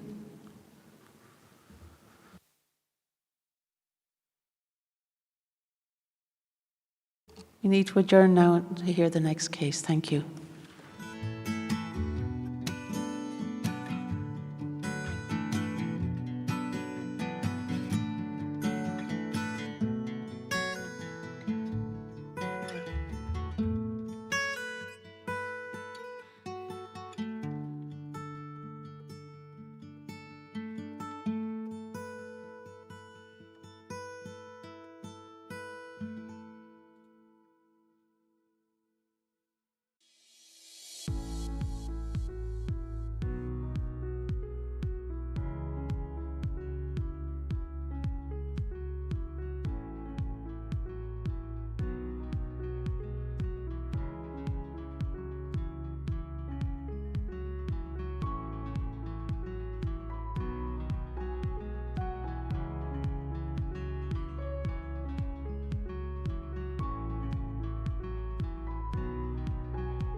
Good afternoon. Welcome to the licensing hearing panel for this afternoon.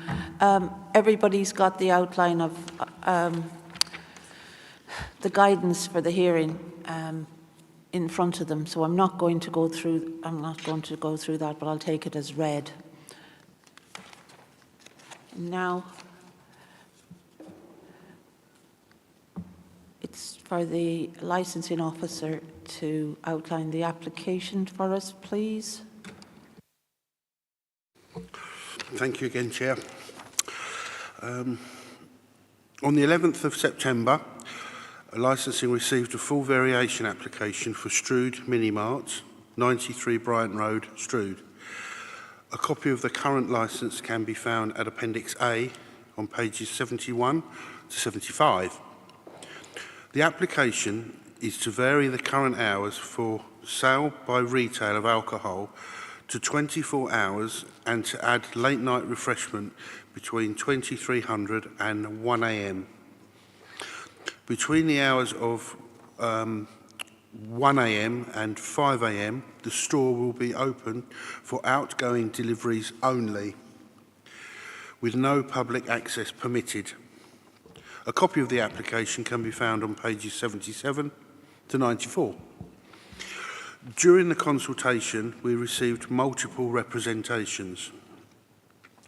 We've received a representation from the Environmental Protection. This was in relation to one of the licensing objectives, the prevention of public nuisance, and this can be found at Appendix C on page 95.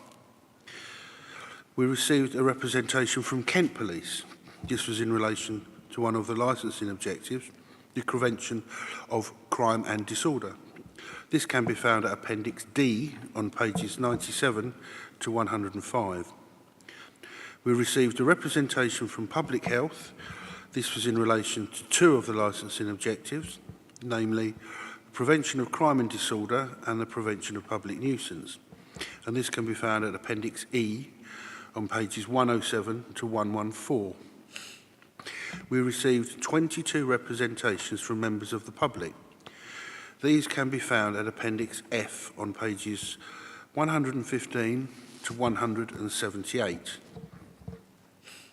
On the 15th of November, a member of public submitted further written representations as they are unable to attend the hearing today, and this can be found at the supplementary agenda item 1.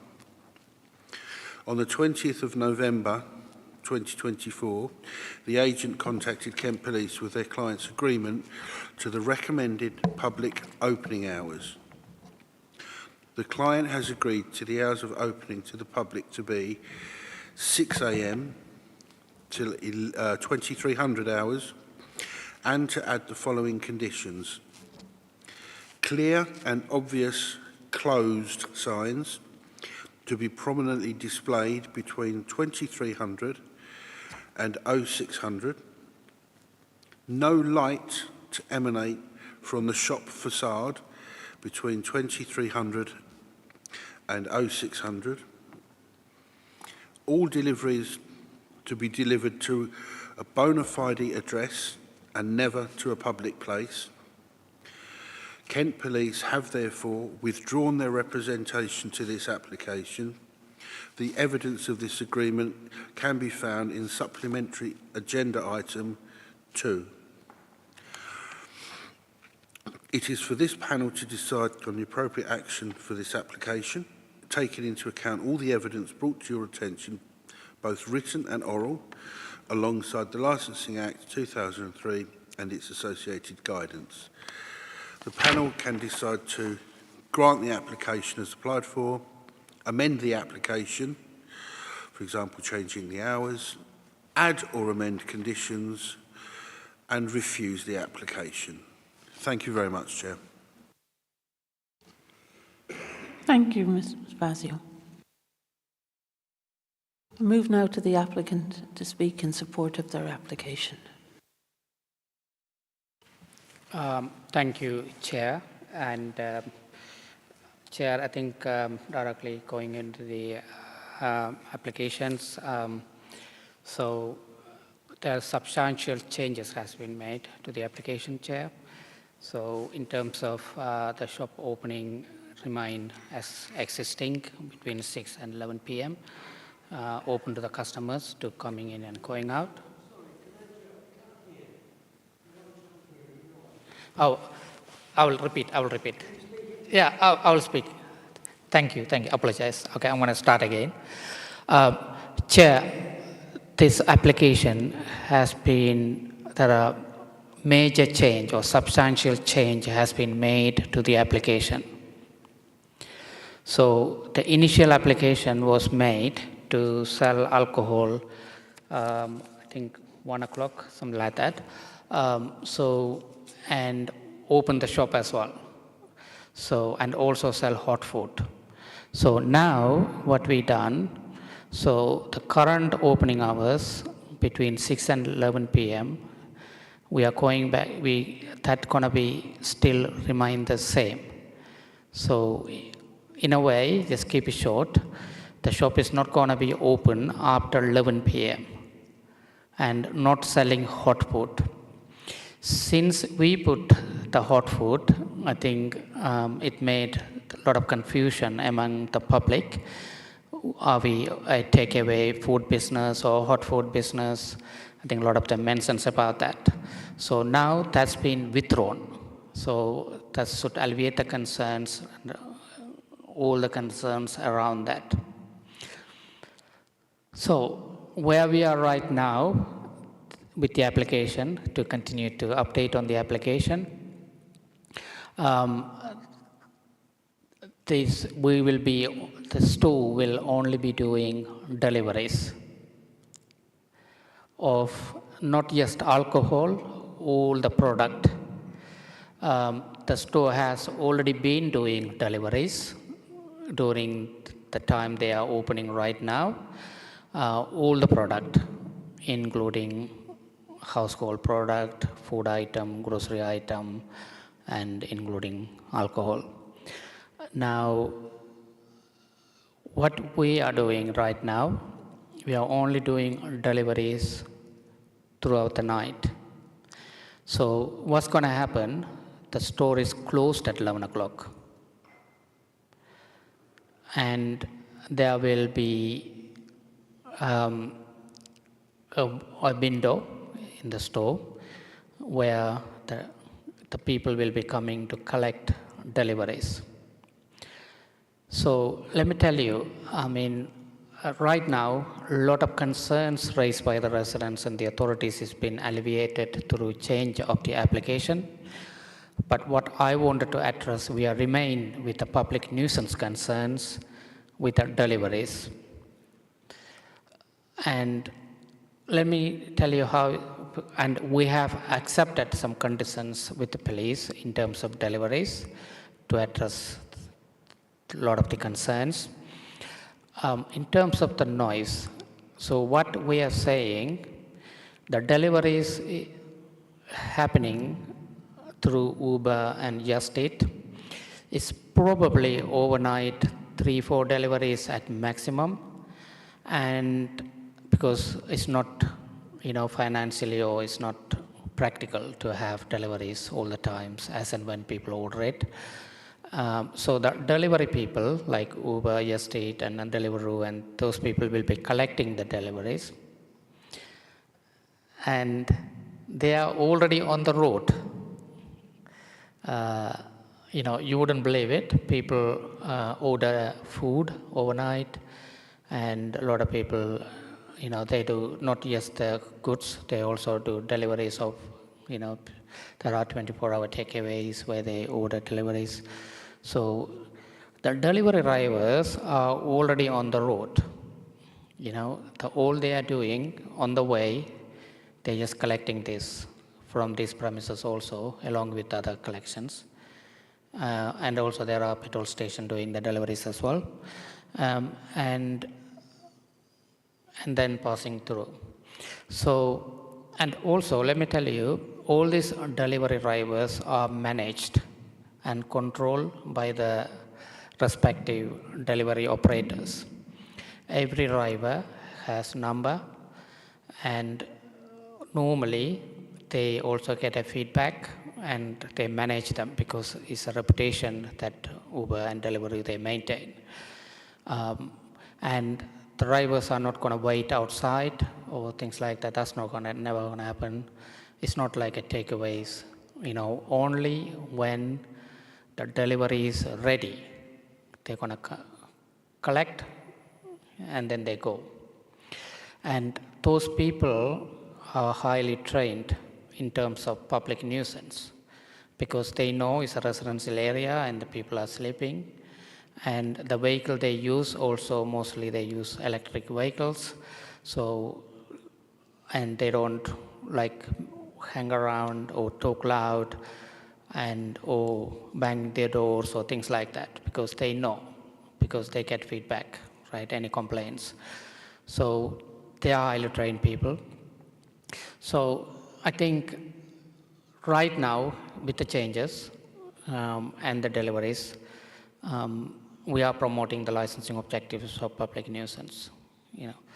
And also the store is already running and the applicant has very good experience been running premises, and we can assure you, the public, that it won't cause any public nuisance to them in terms of deliveries because it's only very limited, very few, and they are well managed. That's all I'd like to say. Thank you, Chair. Thank you. I now move on to the objectors to ask questions of the applicant, and I could start with Mrs. Murray, please, for public health, and I'll come to you, members of the public, then as we go along. Thank you. Thank you, Chair. You've just said that most of the delivery drivers will use electric vehicles.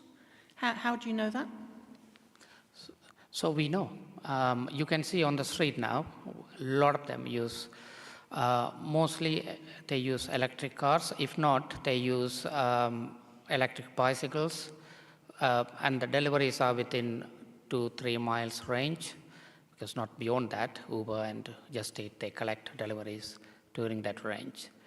And you will see there is no nuisance been, complaints so far, right? Even at 11 o'clock, they've been collecting from this particular premises also, right? So mostly, because for so many other reasons, they use the electric vehicles. Thank you. How often do you anticipate that there will be deliveries or people picking up from the shop during the night? Sorry, could you say that again? What? How often do you think there will be deliveries made from the shop or people picking up from the shop during the hours between 2300 and 0600? Thank you. How often? Okay, great. I got it. How often? Yes, that's true. It's mostly right now with the experience during the daytime, it happened like every 1.5 hours, 2 hours, one deliveries. One collection rather, not one deliveries, one collections. So imagine, in the last, within 1 hour, there are 5 customers made an order. So the delivery will be get ready. And once it's ready, they know through the system. So the Uber people will be collecting and delivering it.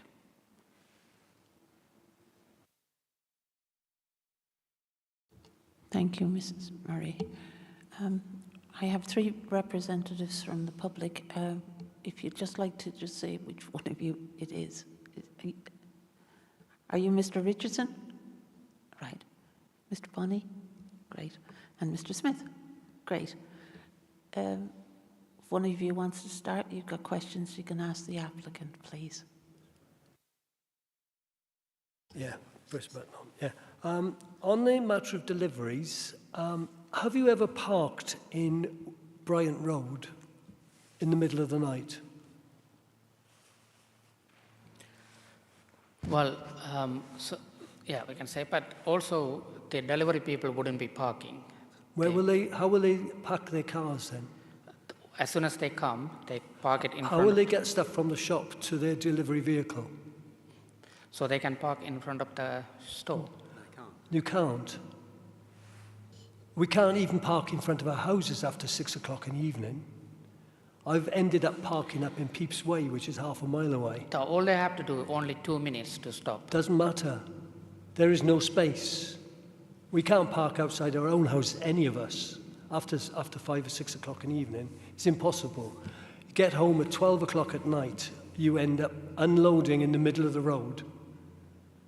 Existing vehicles delivering to shops park across on yellow lines and across junctions. It's the only spaces there are to park, no others.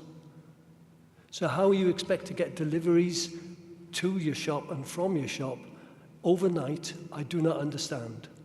So can you explain? No, I got Can that. you explain how you will do it? I got it. So right now what's happening on that street where you're living, there are people ordering online. Can you speak to the mic? Yeah. Sorry. Yeah.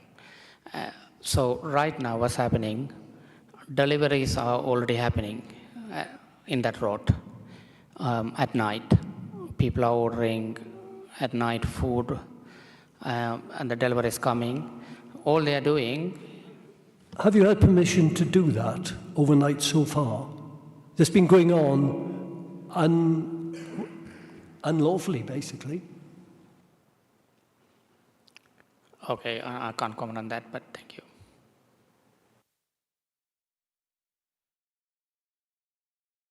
On the matter of people coming to collect, that means you're getting members of the public to come and collect stuff from the shop.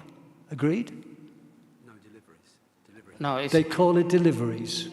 They're going, so I could order something and go to the shop and therefore I'm delivering it to myself. That's what I understand. No, you will be using the Uber app to deliver. Okay. There is no shop, have no... The shop will not be open at all. No.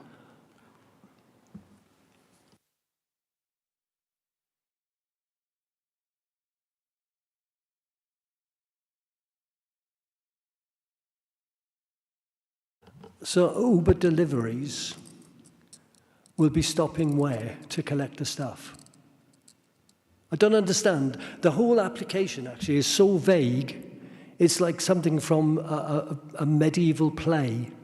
It's vague to the point you can understand it in whatever way you want, like the word refreshments, which is in the application. I don't understand refreshments. Is it a cup of tea or is it a pint of beer? Or is it a glass of gin and tonic? Or is it something more objectionable? Thank you, but also we have withdrawn that. But let me tell you, it's any supermarket, when you go, they have a coffee machine, and you also can buy like croissant warm up, you know. That's what the hot food, that's part of the supermarket, but it's no longer a concern right now because we are not doing it. At the moment, it's not a concern, but it could be in the future. Yeah, I understand that, yeah. So this is the thin edge of a wedge. This is the start of something bigger. This is what we've got in Strood at the moment is a nice community. We've got a really calm, sensible community, which is like a village within inside the city. It's good. It's a lovely community. We don't have a lot of trouble, very little. What we would become is what Gillingham has just been saying about what's happening in Gillingham with an off-licence is similar nature. And that's not acceptable. The people of our road and Bryant Road do not want it. We don't want deliveries, we don't want anything going on overnight which is going to accept the people who live in Bryant Road, who live opposite that shop, where they're having stuff loaded into and out of vans all night. It's not acceptable.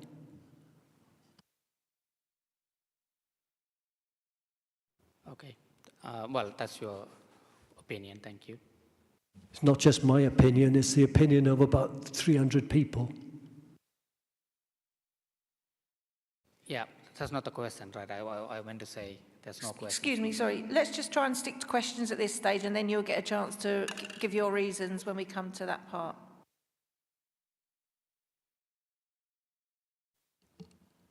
How many people do you expect to come or deliveries? How many deliveries are you expecting overnight in the future, in the next 5 years? Yeah, I think overnight, like we said, probably maybe 3 or 4, every 1.5, 2 hours. 3 or 4. And as the word gets out that you're doing that, how many then? Say it again? If there's just 3 or 4 at the moment, in 4 years' time, 5 years' time, how many will you expect then? Will it still be 3 or 4, or will the word get out that this is going to happen and you can get stuff overnight at that shop in Bryant Road and it'll grow?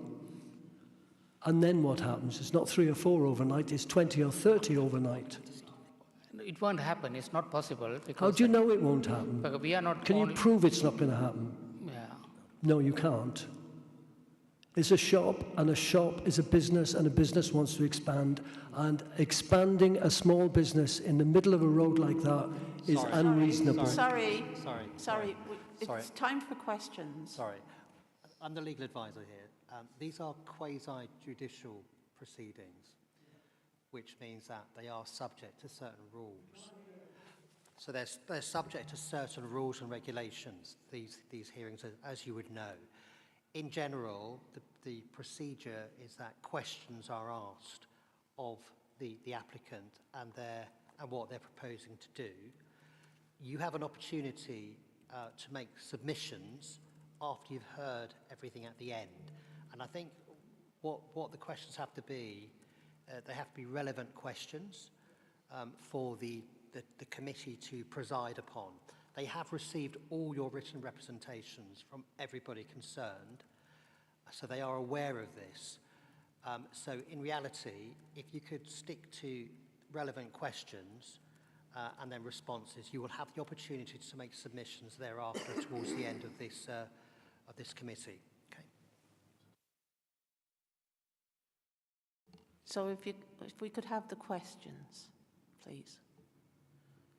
The question is, where do you expect to be in 5 years' time? Sorry, the questions are about the application as we are doing it now. It's not about projection business. We have to take decisions based upon your worries, admittedly, but we can't take what might happen. That premise may not even be there. 6 o'clock opening in the morning, is that selling alcohol? Because that store has already been licensed. Sorry? So we are not extending any hours of opening at the moment to access to customers. So you're opening at 6 o'clock in the morning? So the license we have already, the existing license 6 to 11, we are not changing. 11 o'clock in the morning until 11 o'clock at night? Yeah. 6 in the morning till 11 at night is the opening time of the shop? Yeah. So that's. And alcohol selling time is what? 6 in the morning? But nobody buy alcohol in the morning, but we have an opening. So will you be selling alcohol at 6 o'clock in the morning? Well. Sorry, he's already licensed. That shop is open 6 to 11. We are here to look to a variation on an existing license. That license is a license to sell alcohol and other goods between 6 and 11. They've withdrawn the stuff about hot food, and now we are only here about the change to the license, which is for the night operation. Night operations, right. So you can sell that till 1 o'clock in the morning, according to what you said just now? Sorry, what was the... You can sell alcohol till 1 o'clock in the morning? You said that just now. Substantial change to alcohol sales. Is that wrong? Sorry. I think what might help, can you just clarify exactly what you're seeking, or what you're applying for today in terms of your variation? It might help in terms of the understanding that the objectors have. Okay? Can you just do that again? Thank you. I think that's...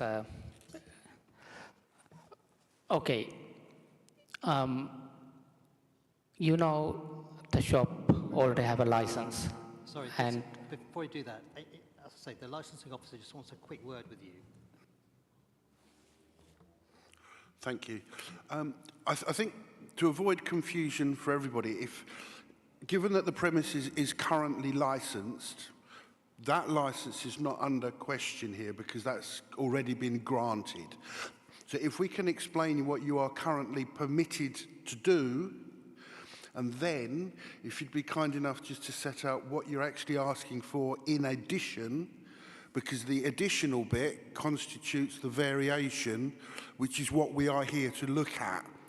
So would you be kind enough to, almost in effect, just read out the first couple of paragraphs of your current premises licence, which you submitted with the application? Is that okay?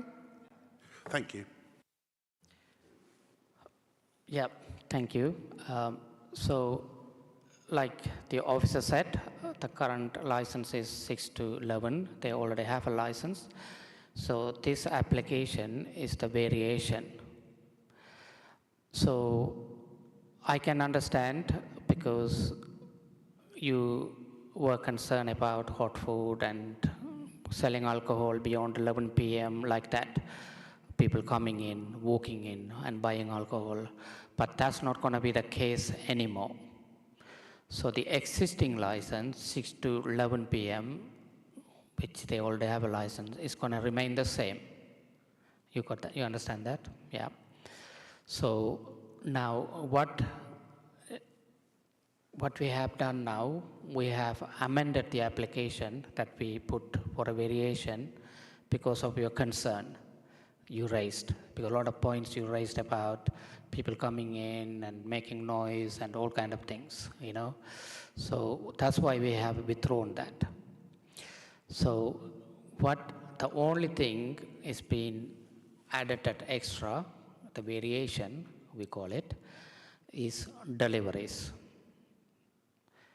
So we are seeking deliveries and that we put some conditions to make sure that the deliveries don't cause any inconvenience to the residents. So, and what we are saying is not going to cause any inconvenience to the residents. And why we are saying that, we said how the delivery drivers parking is always available. I think I was talking to you, I know what you were saying, but often there are spaces available all the time because he was marking on spaces where their parking is normally available because he is traveling overnight. And does not matter, but what we are saying now, the delivery vehicles, whether the delivery drivers or delivery vehicle, you know, traveling overnight, are they going to cause any public nuisance? Because those are the only people coming. No one else is coming after 11 p.m. throughout the night. So what we are saying, the deliveries are minimal. It's not like every 10 minutes, 5 minutes people are coming. Probably every 1.5 hours, 2 hours, one delivery. And it is not practical also to come all the time. So when the deliveries are collected and ready for collections, you know, the Uber drivers passing through, they quickly come to the shop, take the delivery, and they are going.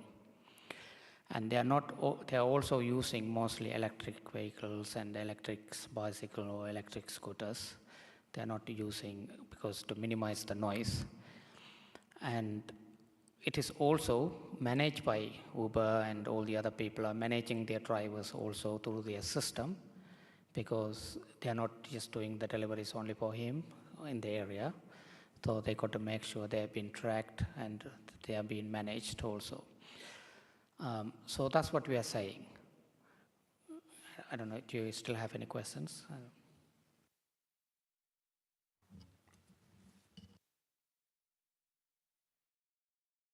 I'm still confused about where the parking is. Could you direct me at some point in the future to where I can park my car at 7 o'clock in the evening or at 1 o'clock in the morning? Is that allowed? No? Am I allowed to ask that question? No.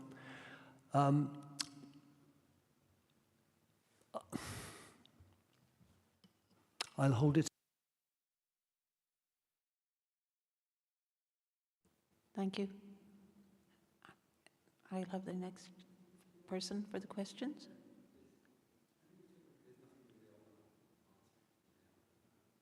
Okay, thank you, Mr. Smith. Do you have questions? So, just a minute. Oh, there we are. So, are you saying that no one is coming into the shop during 11 and 1? No, no customers, There's no customers. no direct So customers. it's electric vehicles. It's electric Mostly, vehicles are making deliveries, just like pizza, Domino pizza. Yeah, that's in right, and exactly. out, in and out, in Absolutely, and out. yeah. Are you saying there's no noise with these vehicles? They don't make much noise. Well, but there is noise, isn't there? Must be, because people opposite the shop and down that side who have children and families are going to be hearing this sort of shh coming up and down. I mean, it's unavoidable. Electric vehicles have a noise, they have an engine. I don't know how you can get away with that. And so it's going to disturb people, isn't it? I mean, in fairness, it's got to. I mean, it won't be to the extent that it disturbs someone's sleep. You know, that's what we're saying. I mean, another thing is that what is the reason for selling takeaway alcohol between 11 and 1? Who are your customers? Well, you know, there are people. Where? Where are these people? I mean, are you saying it's a phone call to get an order from you to take somewhere? I tell you what, there is no one in our area that would be available to get alcohol. They'd be asleep between 11 and 1. They'd have gone. So it can't be, you can't be using a local area. They're coming outside. So your vehicles are going how far to deliver? Well, I mean, even where I live, you know, there are deliveries happening 24 hours. I can't hear you. No, what I'm saying, even where I live, in a residential area, there are 24-hour deliveries happening all the time. Where do you live? Where do you live? Sorry, the questions are about the application, not about the person. Can I just say this? This is not London. This is not all-night trading here. We've never had all-night trading in our area. We have 2 existing off-licenses. Your person has come and joined in.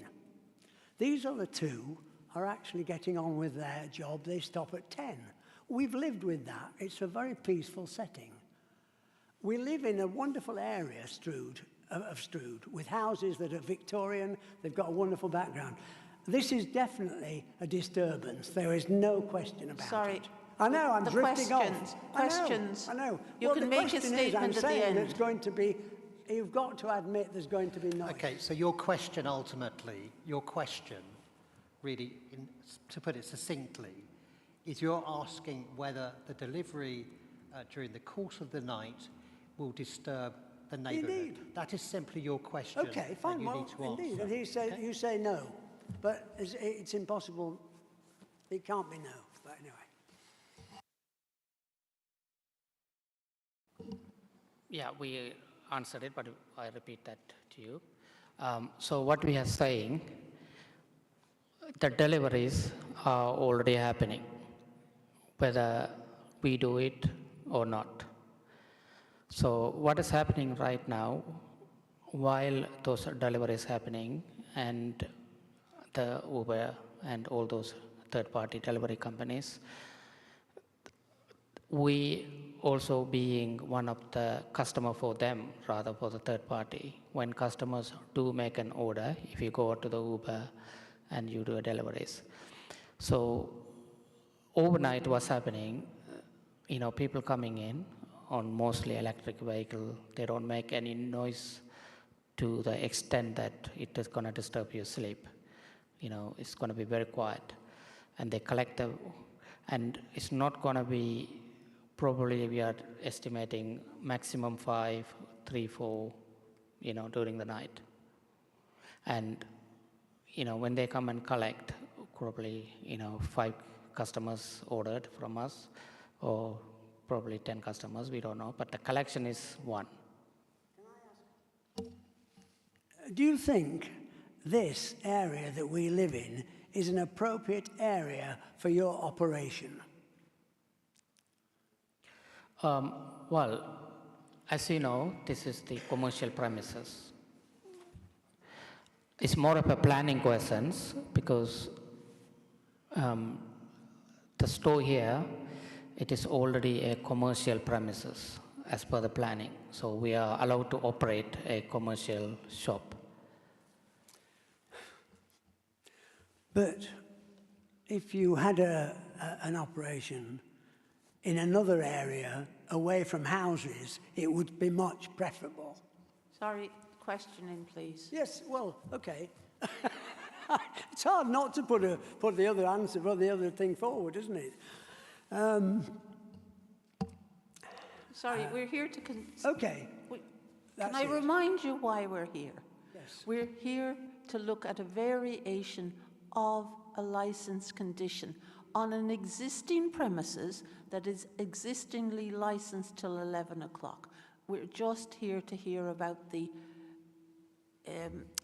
variation to the license. I'm sorry to have to keep pulling you back, but what is projected business stuff and all that is, we have only got the evidence that we've got and we have to make a decision on that. You can make some comments when you do your summing up, but this is a time for questions. And if you've got another question, we'll take it. If you haven't got another question, I'm going to move on. It's a pity we've been waiting here, and you know your previous meeting went on well beyond the time it should have done, and we've been waiting since 11, haven't we? Sorry, Mr. Chairman. Sorry, we have to take everybody's views into consideration, and we have to consider the merits of every application. And I hope you'll be comforted by the fact that we don't make rash decisions.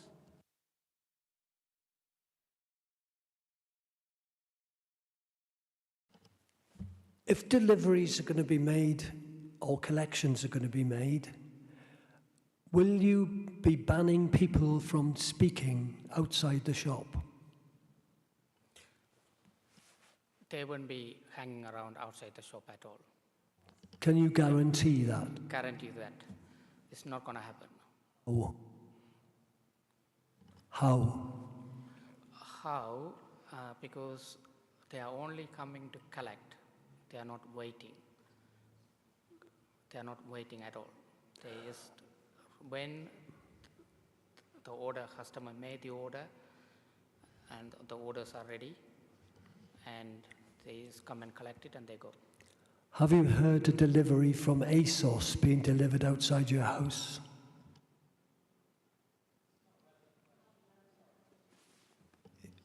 It is at 6 o'clock in the morning when it's making a lot of noise, banging tissues, banging boxes.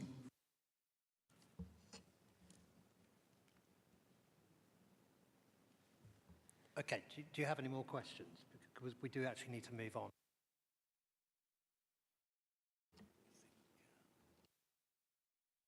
Licensing officer, have you a point of information? Chair, I would just like clarification on the application. I've just noticed something and I would like to ask the applicant a question, if I may.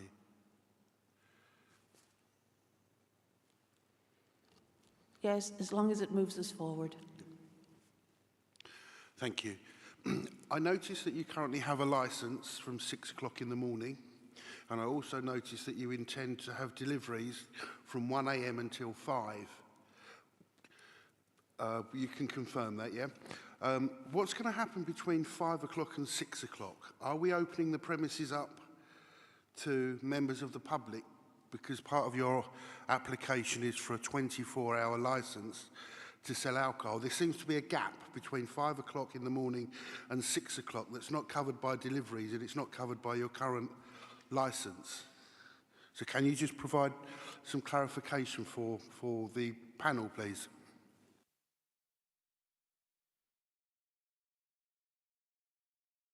Sorry, the panel's not in confusion about this. It was correctly said they're open from 6 to 2300 hours, and the closed signs will be up from 2300 hours to 600 hours. That's what was said to us not too long ago, today. That was the confirmation this morning, yes? Yes, that's correct.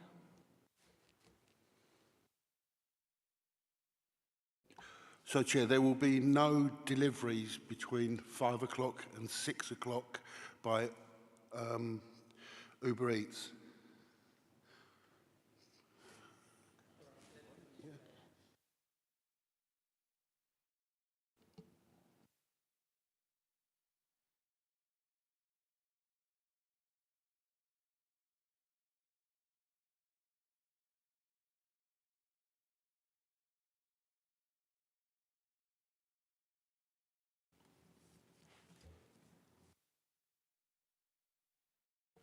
Thank you for that clarification.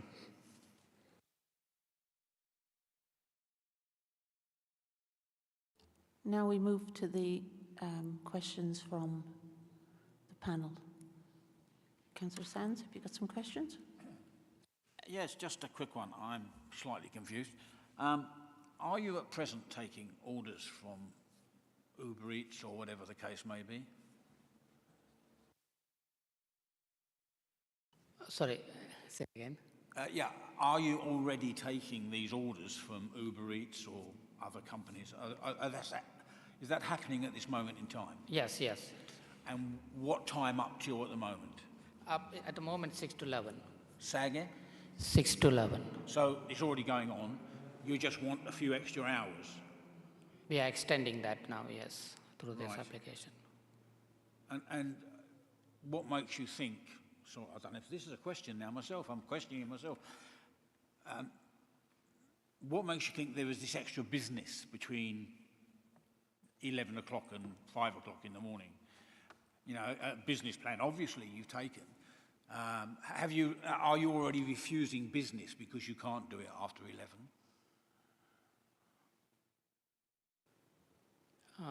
Sorry, what was your question again? I mean, Well, what is I the mean, question? at the moment you're selling up to 11 o'clock. Yeah. Yeah. I'm not sure where the idea comes in. I mean, you've done your research that there's lots more business after 11 o'clock. Have you had to refuse orders after 11 o'clock already? Yeah. You have? Okay. Because when deliveries come beyond 11 o'clock, we can't do it. Right. So that's it. I mean, I don't understand. I didn't understand. They come in on the app. Yeah, it comes in at 24 hours at a time. Okay, that's fine. And just to go back to the question of noise, I don't have an electric vehicle. Electric vehicle, you know, they don't make that much noise, to be honest. I'm sure that the closing of doors makes noise. And as for asking people not to talk outside, I think in the area you've got a couple of pubs and a couple of other shops. They can come outside their house at any time and talk. We can't actually kind of comment on that. I don't think anybody can say you can't talk outside a shop. I think it might be annoying, but it's a fact of a life that if you're living near shops or pubs or anything else, people will talk.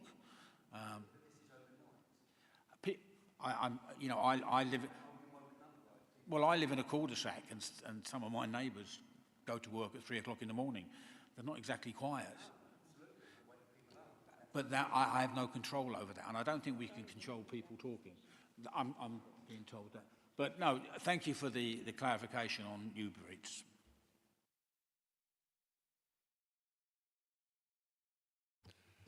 Yeah, I'd just like to home in on this 1 a.m. to 5 a.m. question.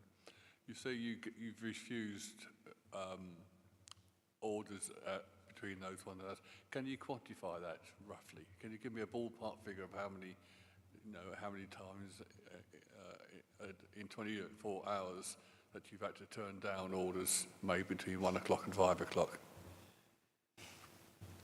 I don't want exact numbers, but are we talking in tens or dozens or what? Or is it just one or two? Well, I think like we talk, so the collection every 1.5 hours, 2 hours, one collections, depending on how many customers, it could be 5 customers, 6 customers, 7 customers making an order and ready for collections together. But roughly how many do you normally get? Yeah, I think estimated about 5 About 5 overnight collections, 5 collections. So it's a maximum. Yeah, thank you. And these delivery people this is from people like Uber and places like that. It's not the general public, not passing trade. Would I be correct in that? These orders you're getting between 1 o'clock and 5 o'clock, Yeah. is these from people like Uber? Yeah. But it's not the general public then? No, general turning public up. is third party. And to your knowledge, do Uber drivers drive anything other than electric vehicles? The number of reasons they do electric vehicles also for them is economical to save money. Sorry, I couldn't quite understand, No, sorry. no, what I say, other than one of the reason is the noise also, because Uber drivers, they make sure they are causing any noise nuisance to the public. But at the same time, they use electric vehicles to save money because petrol costs them money. You know, that's why at the moment, the bicycles are 15 to 20 miles speed. You know, the new electric bicycles with the fat tires. You know, that's what they're mostly using at the moment. It's unlikely they're going to use the car at night. And those are more electrified. And you will see them, and I see them in my house around as well, quite a lot. And also, more likely in the future is mostly electric, everything, you know. Yeah. Okay. My next question is, you know, maybe a trivial question. Is the door to your premises a sort of soft closing, or do you have to slam it shut, or? Yeah. The shutters is shut, no lights on, and we agreed the conditions in terms of that light also with the police. And there will be a box doorway to pass the parcels through. Okay, thank you.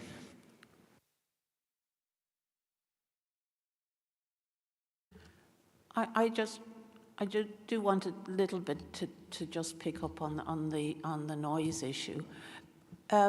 Are you planning any deliveries to the day business outside of what you currently have? In other words, at the moment you're trading between 6 and 11. You must get deliveries into the business. I don't mean out from the business, I'm talking about into the business now, like from 3663 and people like that. Yeah, that's a fair question. Thank you for that. We are happy to have a conditions to state that there won't be any deliveries into the store during that time. And also, Chair, I think we have... So what you're saying is, just for clarification, and this is particularly important for the members of the public here, there is no plan to change your current delivery arrangements for your current licensed business. I need to make that point. Okay. So that they are assured that just because you might have some nighttime trading, you're not going to change the business. You guys live with what's there at the moment, so you know what that's like. But I'm trying to just clarify that there is no change to the existing business. Okay, thank you, Chair, I think, yeah.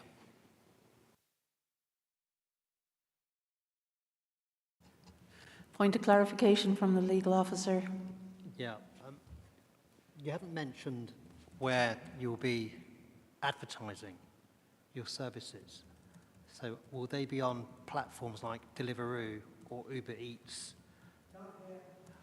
I'm asking where they'll be advertising their services, whether they'll be on the internet or would it be things like Deliveroo, Just Eat, etc.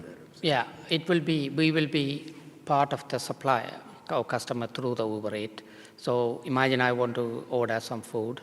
You know, I go into the Uber, and then the nearest is one of our shop, will be one of the shop coming up, so they will make the orders.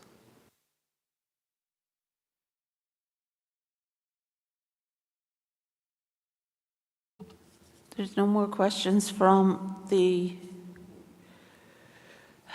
panel at the moment, so now it's time for the objectors to make a brief statement about their objections and if they have any witnesses. Thank you, Chair. I'll keep it brief. As we've gathered, this premises is a very densely populated residential area of terraced housing, and I've provided pictures, and I know there are other pictures in the pack to illustrate this. And while there are licensed premises in the area, there's an off-licence immediately opposite, and I believe there's another one further down the road, and a pub in Western Road, I believe. This is not an area which is used to late-night opening of any type of licensed premises, whether that is for customers or for delivery.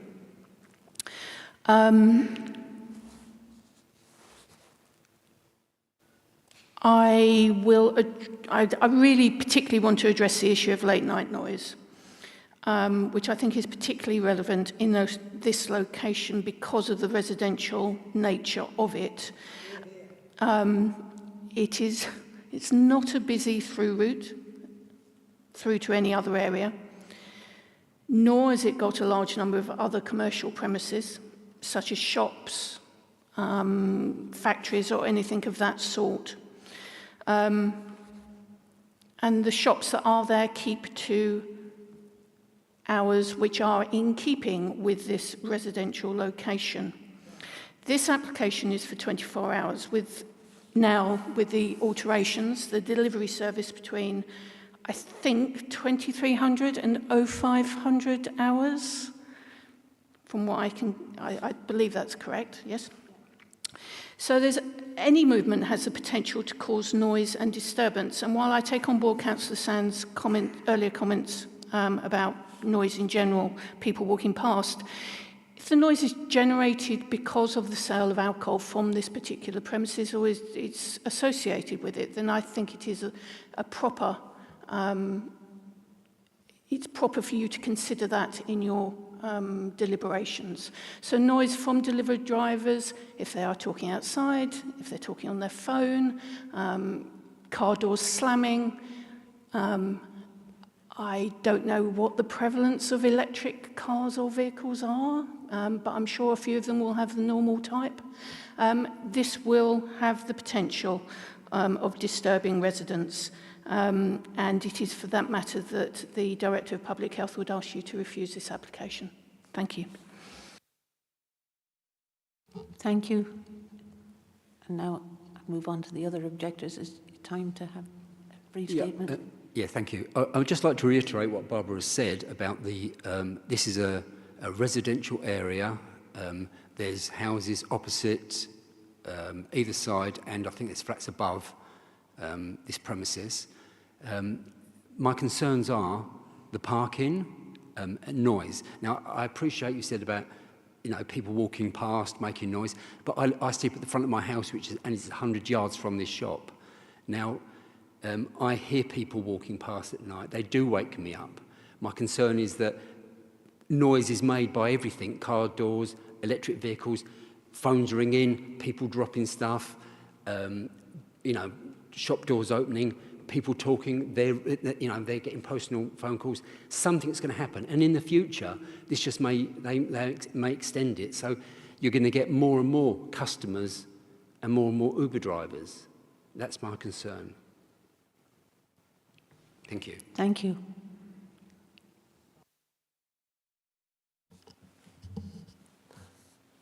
If I bought a house opposite a public house, which had been there for 100 years, I would buy it, buyer beware, I would buy it under the understanding that there would be an element of noise. Many years ago, a nightclub in London called Ministry of Sound was opened, and it operated perfectly well for about 25 years. And then a tower block was built opposite it, and the people started complaining about the noise of the queue. And the Mayor of London said, no, you can't close that pub club down because it's of international importance. And the people bought their flats knowing that that place was there. And it's the same in Western Road and our road. We've bought our houses in this area because it's quiet. The traffic does get out of hand sometimes, and we're doing some research on that. To have noise of vehicles, excess vehicles during the night, and they do travel fast along our road, faster than they think they should. And I think every single vehicle in our road has had dents and accidents caused. We've even had a car rammed between a lamppost and a front wall in the road some years ago because we're travelling too fast. And people don't understand the nature of the road we live on. They drive too fast along it. At night time, it gets worse. So occasionally there's less cars, but they do drive fast, and too fast. And they take a shortcut from Watling Street across to Finsbury, and they go through Western Road and via the little side roads down. So we do get excess vehicles at night, and there is noise, and we do get people taking shortcuts from being dropped off on London Road and taking shortcuts through to Finsbury, and they are drunk, and it does happen occasionally. So to say we've got to get used to the noise is unacceptable. It's noise which is not there now, and we don't want it in the future. I'll stop at that point. I hope I'm not being too objectionable on this. Thank you. Thank you. Thanks very much. Mr. Smith?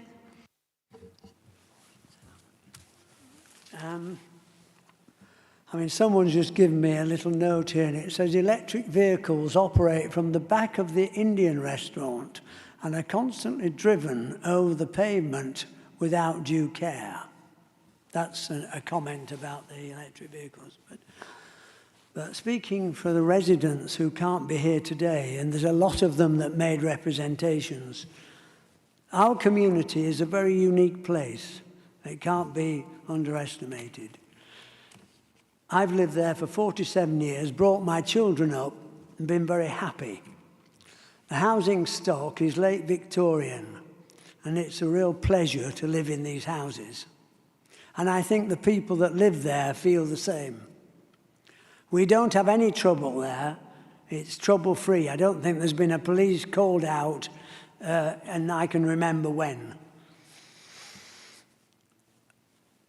I think this application will destabilise the area, bringing misery to neighbours who are in earshot of the noise and coming on and going on after midnight.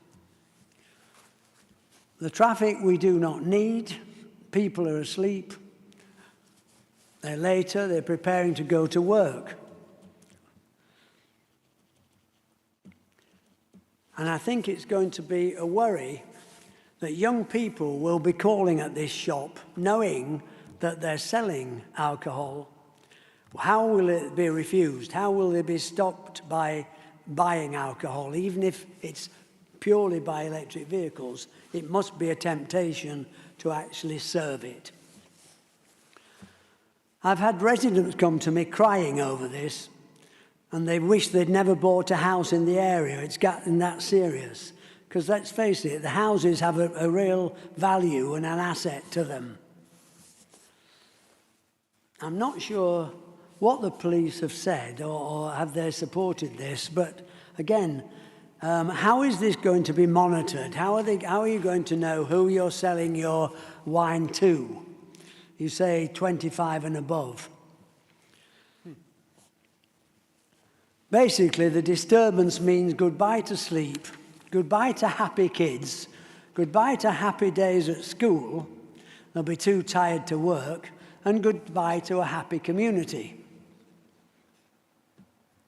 I think it's a dangerous precedent, this one, because as soon as you do this, pass it, etc., the applications will be rolling in from Tom, Dick and Harry off licenses all over Medway. So basically, you're going into another phase here. It's not London, it's not a big city, it's not open 24 hours. If you want to destroy a community, this is a desperate measure to save an ailing business, as far as I can see. The other two off licenses are keeping their loyal customer base. I feel this is a can of worms and is not going to go away. And lastly, one neighbour, on receiving the news of this application, challenged the owner, and I think he's sitting there, to the subject, only to be told, you can do anything in the UK. I think that needs a little bit of considering. And that's my presentation. Thank you very much, Mr. Smith.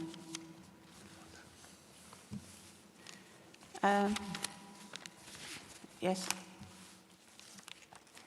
Sorry, Chair. I think I've got something I just need clearing up again, that should you decide to grant the licence, it might be something that we can address now. to the applicant, you've clarified that there'll be no deliveries between 5 o'clock and 6 o'clock in the morning, but I also understand that your premises is shut to the public between 5 and 6 o'clock in the morning. So there's no real reason that your licensing hours need to be 24 hours. Would you agree that they could actually, should it be granted, go from 6 o'clock in the morning right round till 5 o'clock the following day? So we could actually reduce it by an hour. Thank you, Chair. That would make it a lot easier on the licence for understanding moving forward as well, should it be granted. Thank you. Thank you for seeking that clarification. Thank you.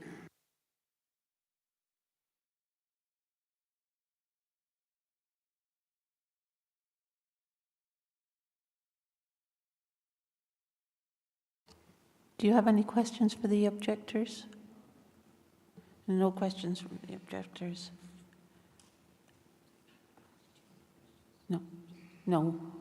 We've read them.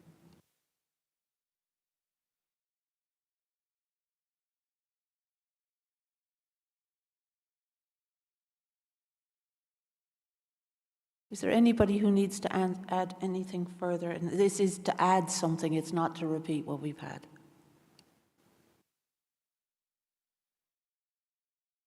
Okay, thank you very much.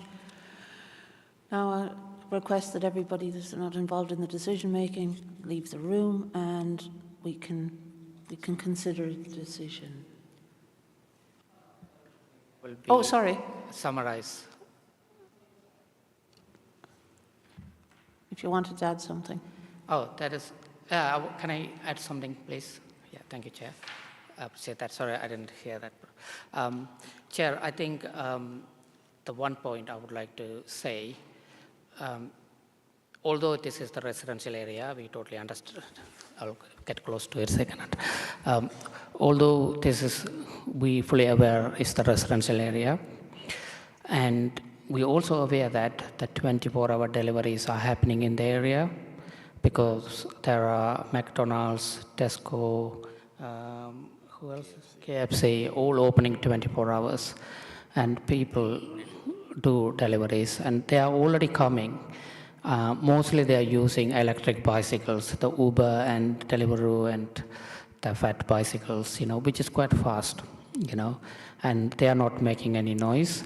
And also I wanted to re-stress that the delivery drivers are managed by the Uber and through their system, every driver feedback system, and everything is tracked.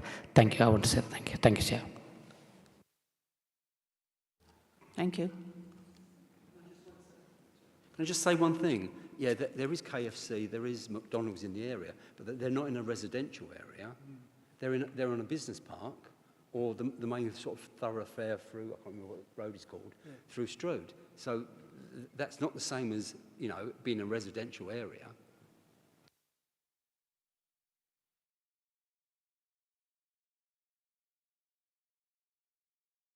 Sorry, now I'm requesting again that people withdraw that aren't involved in making the decision. So, thank you.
Thank you, Chloe. Thank you, everybody. The committee has listened carefully to the written and oral submissions from all parties. The committee considers there are public nuisance concerns in the variation application, especially relating to noise nuisance and parking issues in the immediate residential neighbourhood in the early hours of the morning. Therefore, the existing licence remains in situ and the variation application is rejected.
Thank you.